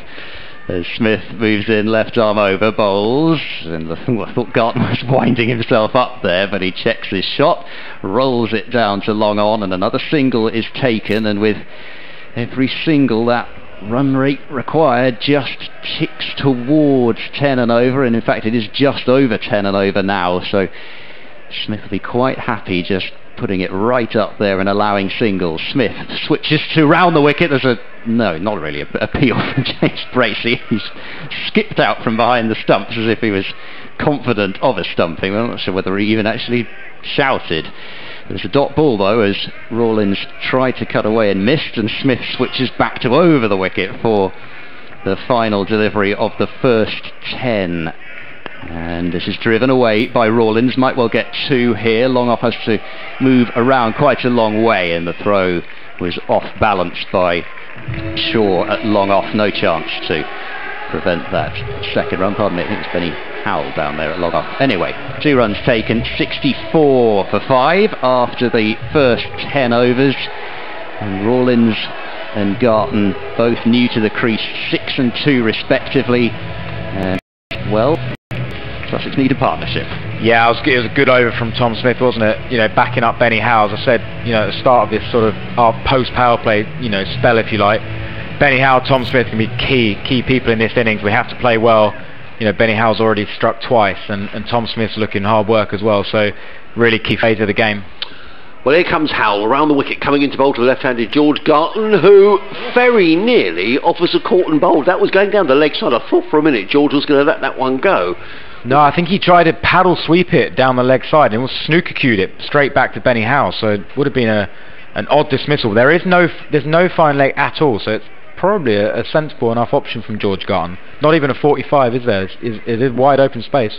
Made 46 down at Bristol to George Garton, as in comes Howell, and Garton just plays carefully onto the leg side, just through backward square leg, picks up a single. He goes to 3, and the Sharks to 65 for 5. The run rate required goes up to just over 10 and over. These two will be rapid between the wickets. That's something to look out for. These two can really run Gloucester ragged in the outfield. You know, try and get those twos if they can't find the boundary. Howell again. 2 wickets to his name, bowls, and Rawlins hits open. He's going to be caught at long off, and that's a comfortable catch to Chris Dent, who's wearing Josh Shaw's shirt, and Delray Rawlins is on his way.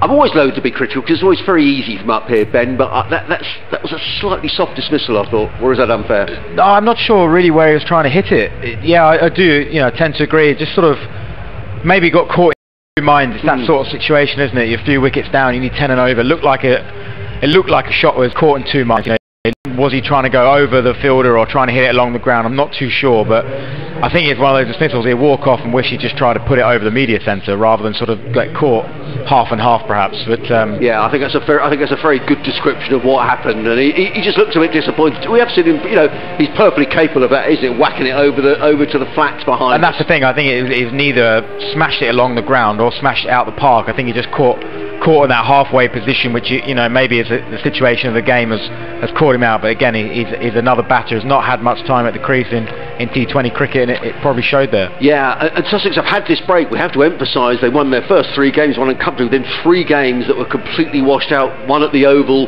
the 2 down here, and a point well made by Ben that some of these Sussex middle order batsmen just haven't had very much cricket. The new batsman is Will Beer, but the Sharks in real straits here. 65 for 6. As in comes Howell to bowl to Will Beer, who's up on his toes, played quietly into the offside, and there is no run. Who have we got to come? Ollie Robinson. Who else have we got? Robinson, Mills and Lenham. I'm told Archie Lenham can bat a bit. Yeah, I would be surprised if he comes in below Millsy. No disrespect to Small, but yeah, Archie is a good all-round cricketer. In comes Howell. Over the wicket, bowls to Beer, and that beats Beer outside the off stump, taken by keeper Bracey. There is no run, but Gloucestershire, no question, on top here. Sussex needing to score at 10.7 and over. 98 they need to win, and there are 9 overs remaining after this. This is a good spell of bowling by Benny Howell, who's picked up 3 wickets, 3 for 12, as he turns in front of us and comes running into bowl to the right-handed Will Beer. He's in and bowls, and Beer plays that in the air but safe enough down to long on, fielded by Dent, who took that catch to dismiss Delray Rawlins. And that is the end of another fine over from Benny Howell, and a good over for Gloucestershire, because they've reduced Sussex to 66 for 6. George Garton is on 3, Will Beer is on 1. Sussex needing 97 to win and needing to score at 10.8 and over. Still a bit of batting out there, isn't there? Bero's got loads of experience from T20 cricket and can strike a big ball as well. He'd be another one who, you know, due to the success of the team, really hasn't had that much time at the crease in 2020 cricket, but he can play. You know, Ollie Robinson, we know, is an all-rounder. Archie Lenham hasn't had a hit in 2020 cricket, but is a good young player. So I can't lose hope just yet. And obviously George Garton is out there as well. So there is hope, but it's a tall order. Smith starting his 3rd over, bowls flighted, driven away through the covers. Nice looking shot from Beer, but in fact it was more towards long off than I thought. I thought he'd got that one right in the gap for a nice little couple of runs to start off the over, but it's that stick or twist scenario, isn't it, for the Sussex guys? I mean, George Garton, I'm sure, is itching to line smudge up to that short boundary, but he'll be feeling, you know, do I, don't I? It's that kind of scenario. Still need, you know, 11 and over, so maybe he should. So Smith to Garton, he goes for the reverse sweep. He's got it pretty well, but he's not got it in a gap. It's straight to Glenn Phillips at deep square leg. I don't think Tom Smith will mind that too much. That's a longer boundary out to that offside. I think he'll be more conscious of that scoreboard and those flats and people having their dinner than to the left-handed batter with the spin. You could hear the cogs whirring in my head there. I'll come back to that after this ball as Smith bowls it quite short and Beer rocks back and sends it all the way along the ground up towards long on for a single. Because of course I said deep square leg, but it was of course deep point because Garton had switched around. But there we go. So they don't make life easy, these T20 batters out there. 69 for 6. And Garton back on strike, he's on 4. And Smith bowls. Is short, flat, pulled hard, straight to deep mid-wicket though, and Smith, well, he rather got away with that one, I think, because we've seen a few short deliveries from the spinners be quite difficult to put away. That one seemed to really sit there and ask to be hit. Still a sticky surface, isn't it? It doesn't look like it's got any easier under the lights, to be honest with you. Still sticking in the pitch. Smith bowls, flighted, and driven away through extra cover. The hand from short extra is able to knock it down, maybe saved a run there. Benny Howell, the fielder, up inside the ring, might have been 2 had he not got a hand on it. 71 for 6. I fancy this is a big ball. Last ball of the over, left-hander, short boundary. Sussex need a boundary. So Smith, round the wicket, reverse sweep. Oh, that is a tremendous shot from Garton. Could it go for 6? Just short of the ropes. That third man, and it is 4. So that is exactly what Garton had in mind. Boundary off the last ball. Stuck with a reverse sweep. This time got it fine. And he moves on to 9. Sussex 75 for 6. They need 88 runs from 8 overs. And, well, rudimentary maths tells you the run rate there. Good execution from George Garton. I thought he might fancy that short edge, but the reverse sweep is really one of his strengths. He plays the shot fantastically well, and I think he's ignored the short edge and gone with one of his strengths. So that's fair play and a really good execution. Got it up and over the short third man. You certainly had a sense that ball was either going to be sort of a boundary option or a wicket, and luckily for Sussex, it's gone George Garton's way. Really good execution. Well, you called it, Ben.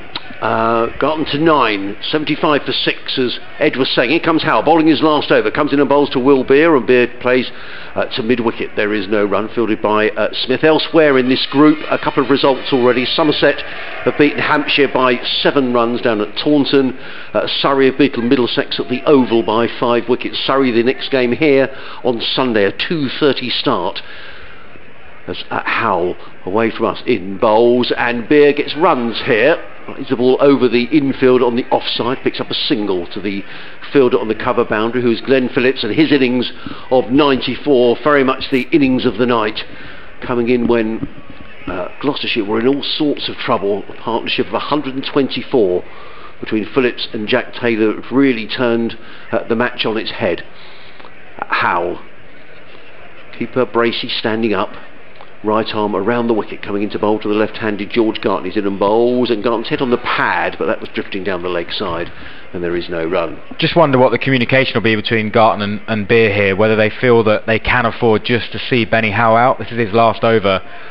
The obviously difficulty being it's 11.5 and over now, but you just fancy that he's such a threat for Gloucester, that whether or not actually just absorbing a bit of pressure here, knock it down the ground and take it to the next over.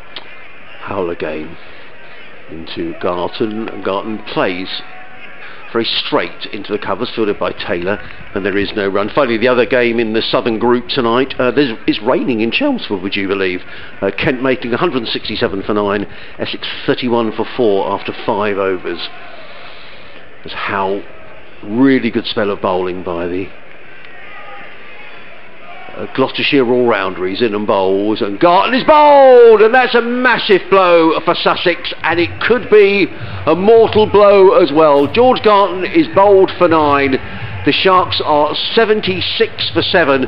It's a 4th wicket for Benny Howell, and now Sussex really are in dire straits as George Garton wanders off. Well, as a Sussex supporter, we want Sussex to win, but it's a really tall order from here, Ben. It looks that way, doesn't it? Fantastic from Benny Howell again. All the pace out the ball. Just, I fancy maybe an off-cut or something like that. You almost see the ball just dying into the stumps. It's such clever bowling. So skillful from Benny Howell. Really, I think quite an underrated bowler in T20 cricket. He's fantastic. It's so hard to hit, and yeah, George may just feel that should he have absorbed that over, but it's so easy to say up here when you need 12 and over. it's very difficult. But Benny Howe's spell at the moment looks, certainly from a bowling point of view, to be the winning blow, if you like, for Gloucestershire. Well, I reckon he's got figures of 4 for 14, Benny Howe. Batting at number 3 today, didn't make any runs. In fact, he was run out. But he's certainly made up from the ball, and he's coming into bowl to the right-handed Ollie Robinson, who's the new batsman, and Robinson just plays it else. Oh, they're going to take a single, they'll need to make the throw, comes in, oh, if that had hit. Well, maybe Robinson's got long legs, maybe he was home. He gets a single. It is the end of the over, the end of the 13th over of this Sussex reply, and the Sharks are 27 for 7. Beer is on 5, Robinson on 1, 12.3 and over needed for Sussex, and they could do with a bit of Sweet Carolina. Have a listen.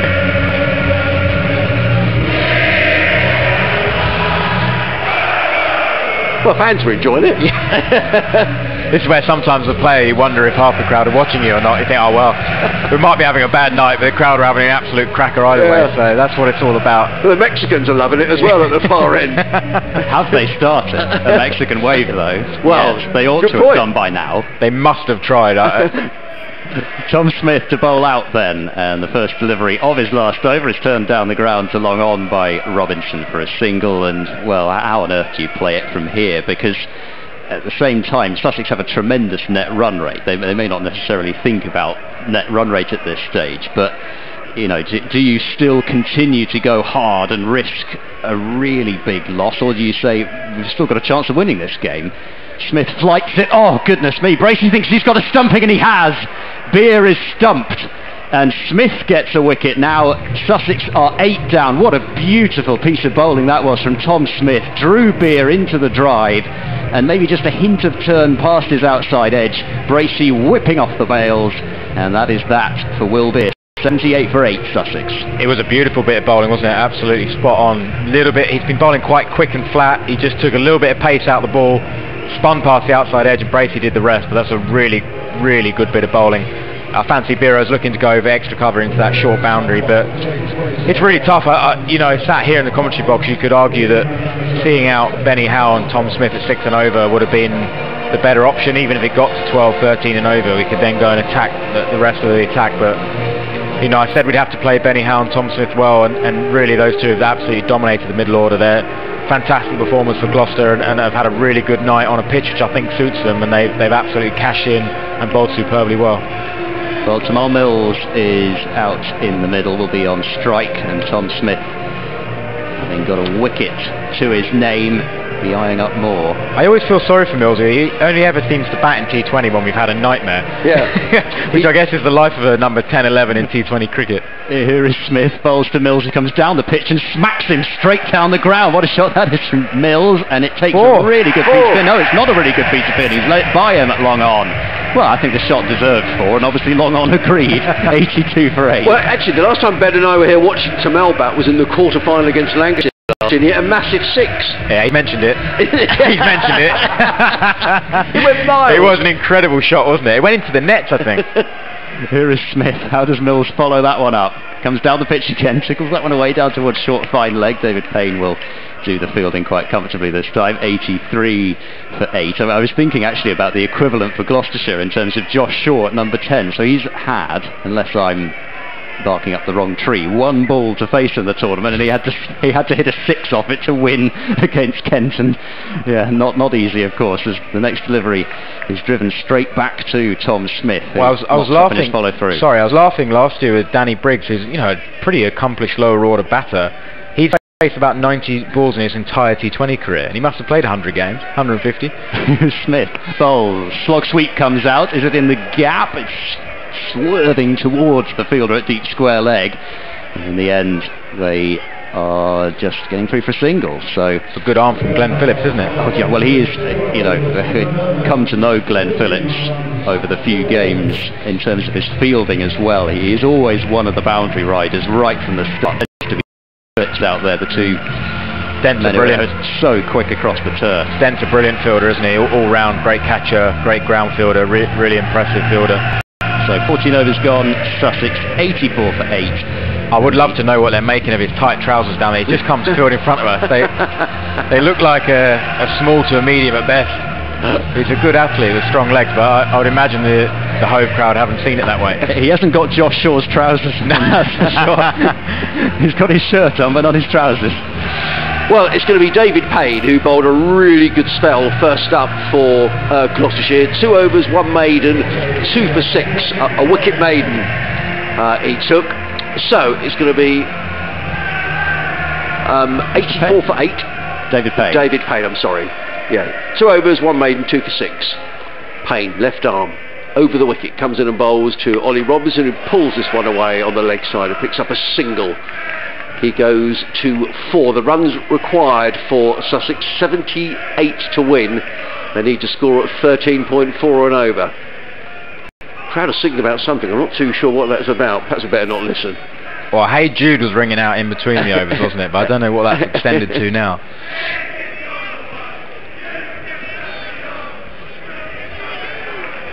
Payne runs away from us, coming into bowl to Tamal Mills, who's 5 not out. He's in and bowls, and Mills hammers that away. That's got Miles. He's got Miles. Let's go for 6.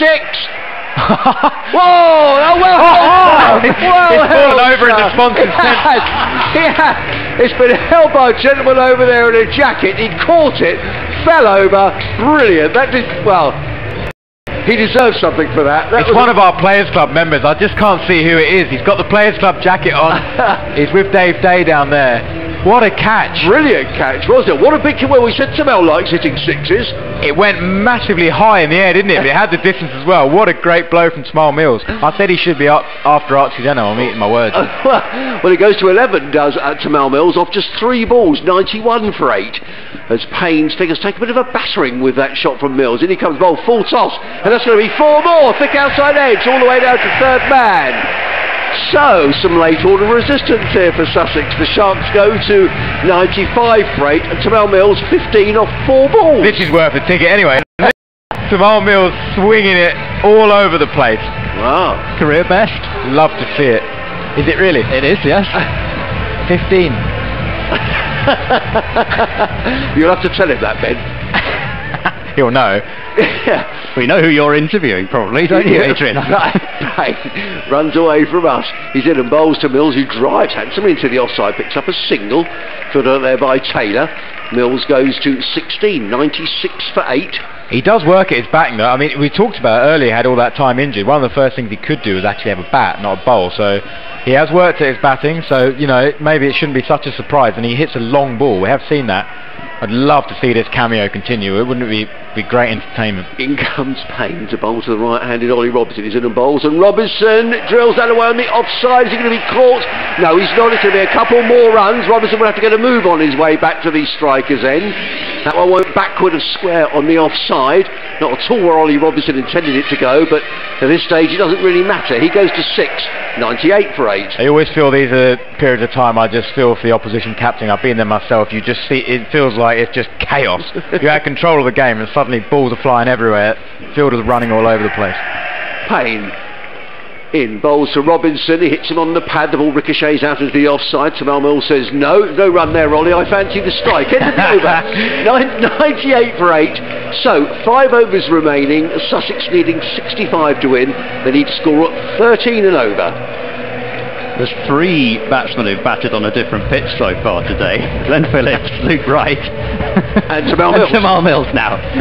Quite the company to be in for Millsy. 16 off 5 balls. I mean, who'd have seen this coming? And you know, even I suspect when he hit the first couple, Gloucestershire were probably thinking, isn't this a bit of fun? It starts not becoming a bit of fun if he hits a couple more, though. 65 off 30 is the equation for Sussex, so it's probably not quite at that stage yet, but it will be Josh Shaw back into the attack, and Mills on strike, Shaw in and bowls to him. He's going to get this one. No, he's not going to get this one past Shaw in the follow through. That was an interesting shot, that one. Mills. Slightly more tricky this over, isn't it, because he's got that longer leg side boundary, so I don't know, he looked like he was trying to back away and hit to the offside there, so might be more tricky, but we have seen he can hit a big ball, so hopefully just stand still, keep it simple, because that's what he's done so far, and he's found the boundary. Worrell still has 2 overs up his sleeve. Ryan Higgins has just bowled the 1 as well, but they've decided that Shaw is the option. He bowls, and there's a slash and a miss outside the off stump by Jamal Mills. Maybe that is the way to go, even with the short boundary. Just don't put it in his half, basically. Pull it as far away from those levers as possible. Certainly in these scenarios you talk about the bowling side, just try and outthink the lower order player. You know, he's got a big swing of the bat, we know that, so just try and outthink. It was good bowling, went wider, slower, shorter, just mix it up to the lower order. Yeah, that was the other key, wasn't it? Slower ball. Here is Shaw, he's there, bowls full pace this time. Mills knocks it down the ground, sprints off for the first run, and I think Miles Hammond was trying to goad him into coming back for the second run there, it looked like, but it was declined, and another single is taken. Mills up to 17, and the equation 64 from 27. Just fancy Ollie might pull out one of the trick shots here. He's got third man up, fine leg up. He does quite like a paddle, scoop, something like that, so it is an option for him if he wants to go over the keeper's head.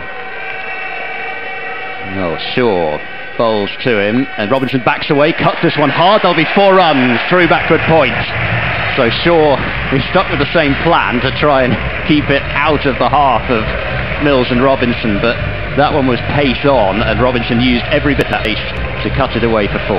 Intelligent shot, wasn't it? Again, that short boundary. He's got third man and backward point inside the ring, so just gave himself a little bit of room and timed it really nicely, didn't he? Just whistled off to the fence. 60 off 26. Here goes Shaw. He's up to the wicket, bowls to Robinson. Short, doesn't get up too much. Flat batted down the ground. They might think about 2 here, and they're going to turn, and they will make it quite comfortably with the off-balance throw. Shaw puts the ball into the stumps, but always home at the non-strikers end. There was Jamal Mills, 105 for 8. 58 required off 25. 2 fast bowlers, the running will never be in doubt, will it? It ran well there. It's good. It's good. It's as you said. Look, it's unlikely this is going to end in a positive result for Sussex, but if it can get that run rate up, it can be really important at the back end of the tournament. Yeah, quite. Last ball of the over. Shaw in and bowls. Robinson backs away and plays a really good shot. Uppercut, 1 bounce 4 to find third man. Delicious little late uppercut from Ollie Robinson. And, well, I think the couple of bounces that got it to the stage where Gloucestershire have had enough of this, it's now, basically. 54 required from the final 4 overs for Sussex to win. Only 2 wickets in hand, but some entertainment for the crowd, and they're at it again. Look at the Mexicans. It's having a great night, aren't they? They've been on camera about the same amount of times as Glenn Phillips have, I reckon. They've had a great night. They have. Wonderful. Well, as you say, you never know with cricket, and that's the beauty. I mean, it's pretty unlikely that Sussex are going to pull this off, but these 2 are restoring some respectability. It's a partnership, actually, of 31 between these 2. It's kind of pretty quick time. It's been great fun, hasn't it? Overs. Yeah, that's been good one. Great recovery, as you say. If it doesn't end in a result, the crowd have something to celebrate. And this may be a bit more tricky because Worrell's back into the attack from the C end of the ground, coming into bowl to Jamal Mills, and Mills with a play and a miss outside of the off stump taken by Bracey, and there is no run. 109 for 8, Sussex leading 54 to win at 14.1 and over. He's got that field set back that Ollie Robinson had himself, didn't he? The backward point out, looking to bowl those wide Yorkers, looking to get it out of Jamal Mills' bat swing, I fancy. Worrell runs away from us. Mills waits, bowls, and Mills hammers that down the ground. That's going to be 4 runs. Nothing wrong with that. He just smashes it straight through mid-off for 4 runs. Lovely shot. Mills goes to 21. Ben grins. What a strike. You're not going to hear the last of this. Oh, no, absolutely not. What a strike down the ground. This is brilliant from Jamal. I'm loving it. But I do know that he's going to talk about this innings for a very, very long time. Previous highest score, 10. In T20 cricket. Great stat, Ed. Well done. He's going to say he just needed a bit more time to show. That might have been against Lancashire last year in the quarter-final, actually. Yeah. Anyway, he's on 21 off 10. 113 for 8. Worrell in again. Bowls to Mills. Playing a miss. Taken by Bracey. And there is no run. He's swinging hard enough, isn't he? That's for sure. Yeah. Worrell just smiled there as that one went whistling past the off stump. Jack Taylor's got both hands on his hips. I thought he might have. Just when you think you're cruising to a victory, the tail enders come and smack them all over the place. In comes Worrell again. Overlook it, bowls to Mills, and Mills drills that one down to long, and it'll only be a single because Dentist very quickly across the ground and just keeps it, the single. Mills to 22 off 12. Sussex 114 for 8, so 49 needed to win. An unlikely 14.7 and over, but we have got the shortish boundary on the leg side, so you never know. Robinson waits, and Worrell is on his way. Away from us, comes in and bowls, and Robinson drills that down the ground. It's just going to be a single to mid-off.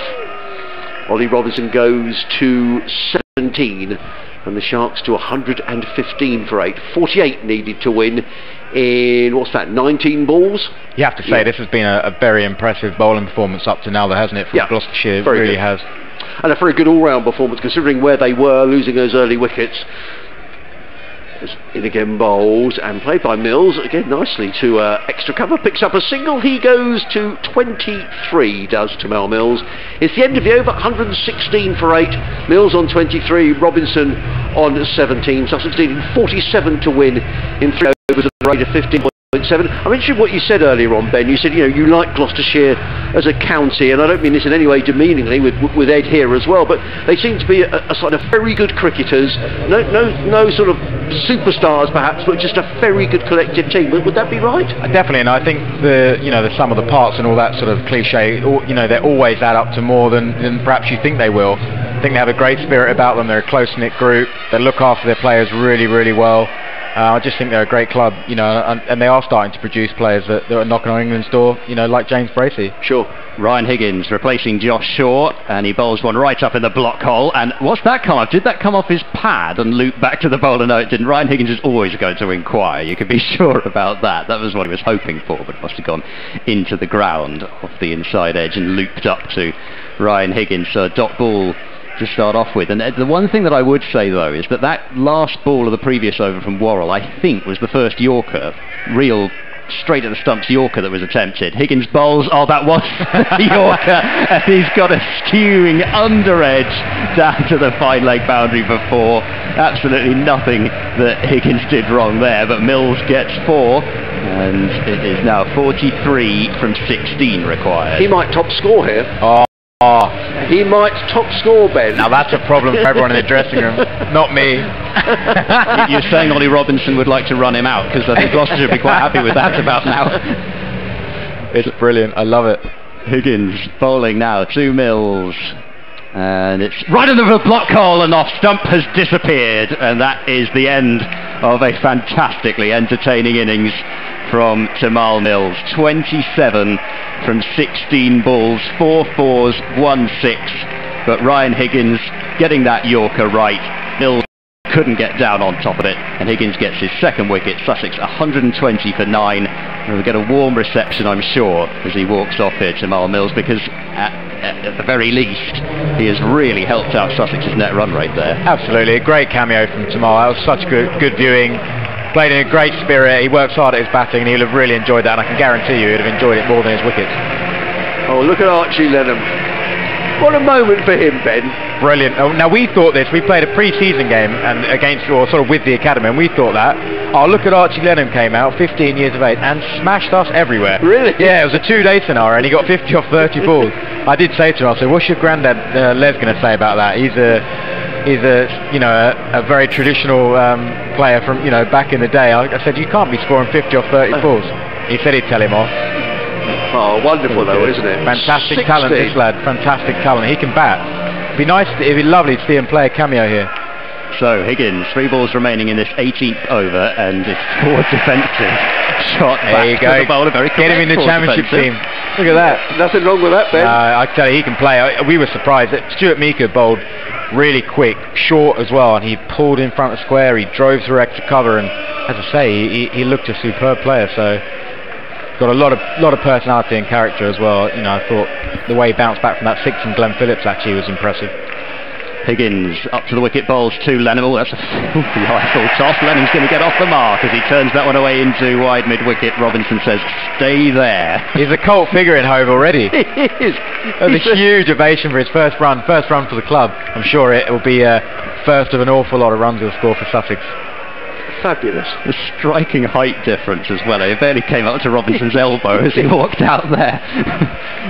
Plenty of growing to do still as well. Robinson very tall man on strike, just the one ball remaining in the over, so I guess maybe he's thinking about a single to keep the strike, who knows. And 42 required off 13, that is the equation, as Higgins bowls right up in the block hole. It's been a tremendous over this from Ryan Higgins, forced away down towards long off. He had one step to turn back for the second run and saw the sizable back of Ollie Robinson turn to him. That ends the over, 122 for 9. 41 runs required from the final 2 overs. And what an experience though for a 16-year-old. Yeah, it was. But an experience for Archie Lennon. The ground is absolutely bouncing. You know, the crowd have made this a fantastic atmosphere. I mean, you almost, without looking, you wouldn't know there's only 2,500 in, would you? No, I agree. No, I completely agree. It's felt like a full house from ball 1 for me. I think people have missed the cricket, haven't they? And they're really making a night of it. And for Archie to come out and bat in this sort of atmosphere will be a huge lift for him in his career. You know, this is a great experience, these nights at Hove. Oh, definitely. And I think, you know, in general, people are just so keen to get out and get their lives back. It's just fabulous. In comes Payne, running in to bowl to Ollie Robinson, who's on 18 off 12 deliveries. He's in and bowls. And Robinson's going to get 4 runs. Thick outside edge, all the way down to third man. The fielders won't get that. And Robinson goes to 22, and the Sharks to 126 for 9. And the runs required have now disappeared off the scoreboard, very unhelpfully. 37. Off 11 balls. So, you know, it's a tall order and unlikely to happen, but it's been great entertainment. Yeah, Robinson 22 off 13, and now a change in the field. And Taylor just having a word there with David Payne, and they'll just be keen to make sure that they win this game, Gloucester. And it always feels different when you're out in the middle. We're sat here thinking there's no chance. It's always different out in the middle. Yeah. You know that people can play these sort of innings these days, so it's never over until it's finished, especially when you're actually playing out there. You always just feel uneasy until that last wicket goes down. And you never know, it's a short leg side boundary. If Ollie Robinson were to pop over a couple of sixes here, you never know. Anyway, we live in hope. Payne runs away from us. Robinson on 22. He's in and bowls, and Robinson with a play. Oh, he's going to run away for 5. Oh, good Archie Lenham's going to get the strike. Yes, he is. The crowd loving it. He's on strike. 126 for 9. Go to 127 for 9. Yes, 127 for 9. The eruption of noise if Archie Lenham plants this into the short boundary would be worth the wait, wouldn't it? Well, they're singing his name. 127 for 9. So Lenham on 1. He's going to face David Payne. Come on, Archie. 6 to the leg side boundary. Yeah. He waits. In comes Payne. Bowls to Lenham, who plays very straight down there. Never has a nice forward defensive shot been greeted with a roar in a T20. It's as if there's, 3 overs left in a championship match, and then you've got to bat out for the draw. Yeah. Yeah. Some players get booed for that. So, Payne again comes into bowl to young Archie Lenham. He's in and bowls. He goes across his screen. He tries to almost ramp that over the keeper. Well, that was a bit audacious by the young man. Goes through to keeper Bracey, and there is no run. 127 for 9. 8 balls remaining in the match. Sussex needing 36 to win. He's got the shots, you know, Archie. I mean, I would fancy in time he'll be a top order championship player, hopefully. But obviously this is really? He can play. Proper batter. But this is obviously a very different scenario. Payne in bowls, and Lenham, with a play and a miss. And David Payne just do a little bit too much there, just pushed that a little wider of the off stump, and Archie Lenham rehearses the shot. He was going to play another dot ball. When we first saw him, you know, we just thought he was a batter who bowled a little bit of leg spin, and that sort of developed quite quickly and suits the team. But no, he can play as a proper all-rounder in years to come, and he can certainly bat. David Payne with his final ball of the match. He's bowled really well. Comes in and bowls to Archie Lenham, who looks to scoop that one behind. It goes through to keeper Bracey. There is no run. End of the over. Good over by David Payne. He's had a fine match. The Sharks 127 for 9, needing 36 to win the match. He's bowled brilliantly, hasn't he? He has bowled really well. David Payne, 4 overs, 2 for 25, and actually Gloucestershire have been outstanding. And Payne with the wicket maiden, which was the second over of the innings, I believe. Yes, it was. Big wicket of Phil Salt as well, wasn't it? It was the start that Gloucestershire got off to with the ball, I think, is, of course, Glenn Phillips is what's won this match for Gloucestershire, because without his innings, Sussex would have been able to go about things completely differently in their chase. But in addition to Phillips, it's the way that they started off with the ball, and they were terrific. So Higgins to bowl what is the last over no matter what, and it's right up in the block hole. Robinson forces it right back to Ryan Higgins, and the crowd really wanted to see Lennon back on strike, and that does now mean that it is 36 off 5 balls, but really to a certain extent for a couple of overs now it's just been keep your feet behind the line, and Gloucestershire are just a few moments away from another victory as Higgins bowls short, pulled away by Robinson, deep mid wickets in play, it's going to fall short of him, and Lennon's going to turn back and say, oh dear me. It's a bit of a slippery banana skin or something out there at deep mid wicket. He hasn't done much wrong tonight, has he? For his troubles as well. Yes, that's the only thing that's gone wrong for Glenn Phillips today. Couple of runs taken, Robinson up to 25. What's his availability? Is he here for the whole blast? He is available for the whole blast, yeah. It's a great signing, isn't it? Yeah, well, and take into account he was available for the last championship match as well, and he's available for the championship, as there's a wide Yorker which has been beautifully squeezed between short third man and backward point for 4 by Ollie Robinson. Again, nothing really that Ryan Higgins could do about that one. That was exactly the ball he was trying to bowl, and Robinson beat him with a really nice little open-faced run between short third and backward point for 4. He's played really well here, Ollie Robinson, hasn't he? He's 29 off 17 balls, sort of gone about his business fairly quietly. It's career best for him as well. Yeah, and I think it gives a lot of confidence. Again, he hasn't had much time to bat in T20 cricket, but we obviously know he's an all-rounder. He's played well. 3 balls remaining. Higgins bowls to Robinson in the block hole, forced away down the ground. Are they going to turn it back for the second? They are, and Allen's throw is going to come in not in time. So they are back for a couple of runs, 28 required off 2 balls. But like you say, and also you were talking about the fact that not many of these Sussex lower order players had got much of a hit. Robinson getting some runs here could be very important down the line, because he could be asked to finish a match at some point. Definitely, yeah, it's an important innings for him. 31 off 18.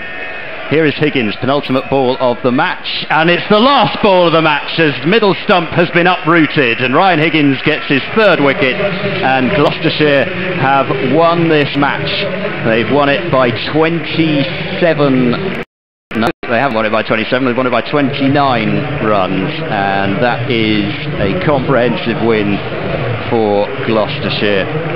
And yes, I was right the first time, it is 27. Just trying to do some mental arithmetic in my head. But another terrific win for Gloucestershire, and really the last 3 wins, the 2 at home and the 1 here, they've been pretty comprehensive wins. And who'd have thought that when Gloucestershire started things off and were in all sorts of bother in the power play, and they rescued themselves through Phillips and Jack Taylor. They were 35 for 4 after the power play. So we're talking about 3 wickets in the power play, but one of the bizarre things about cricket, Sussex won the return fixture having lost 4 wickets in the power play.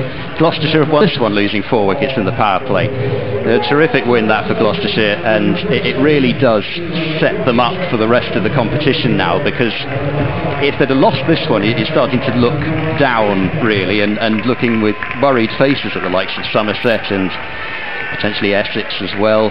But now you start to think about quarter-finals and playing, you know, with a bit more freedom for the rest of the competition as well. So a really good win for Gloucestershire. They'll be ecstatic about that one. A real character win, I think, for them as well. For Sussex, Ben, it's not an excuse, but they have had very little cricket, and perhaps that showed a bit today. Having those 3 washed out games didn't help the Sussex momentum. Certainly not. No, you wouldn't have planned it that way. Obviously, all the rain, but I think you have to give credit to Gloucester. To be honest, I thought they probably struggled in the conditions equally like Sussex did with the bat. But I think they probably adapted quicker, in respect. I think Jack Taylor would have walked off feeling a bit frustrated. I couldn't get boundaries at the end, only a run a ball. But actually, if you look at that innings in the context of the game, Sussex probably weren't able to play that innings. We had cameos like Glenn Phillips adding up to, righty 30, the boys at the end there, but we didn't really have that stability through the order. So I thought the Gloucester boys probably assessed the wicket really well. And obviously Glenn Phillips' innings was just magic. To be able to win the game like that, fantastic knock. And I think sometimes you have to you tip your cap to somebody and say he was the only player on the night who really got going, and you have to say well played. The overseas players won him the game, and it was a fantastic knock. Two big matches coming up now at Hove. Surrey coming up on Sunday, then Kent on Tuesday. Both of those going well in the competition. So important for Sussex to put this behind them, I guess, Ben. Definitely, they come thick and fast, and this group is so tough, isn't it? I think every year it's tough, and those teams are at the top of the group. So I think we'll know after those two games exactly where we are in the group and what work we've got to come. So it's an exciting week of cricket, loads to look forward to. There'll be great games of cricket. Chris Jordan, I don't know whether he'll be back on Sunday. I mean, he's got a game. Friday, so he's got a game tomorrow for England. I guess if he comes back, but George Garton will presumably go off to England now for the 50 over. I think my understanding is they're going to dovetail. I think they're sort of one is available when the other isn't, I think. So I think largely that will at least offset some of the loss, but everyone will be delighted for George to go off and play for England. Yeah, of course it's a shame to lose him, but ultimately what we're trying to do, we're trying to produce England players and win cricket matches, and George is helping us win matches, and going off to England is fantastic news for the club. Final word to you, Ed. A good win for Gloucester. As we were saying earlier on, the sum of the parts is terrific for Gloucestershire, and they're not going to be losing.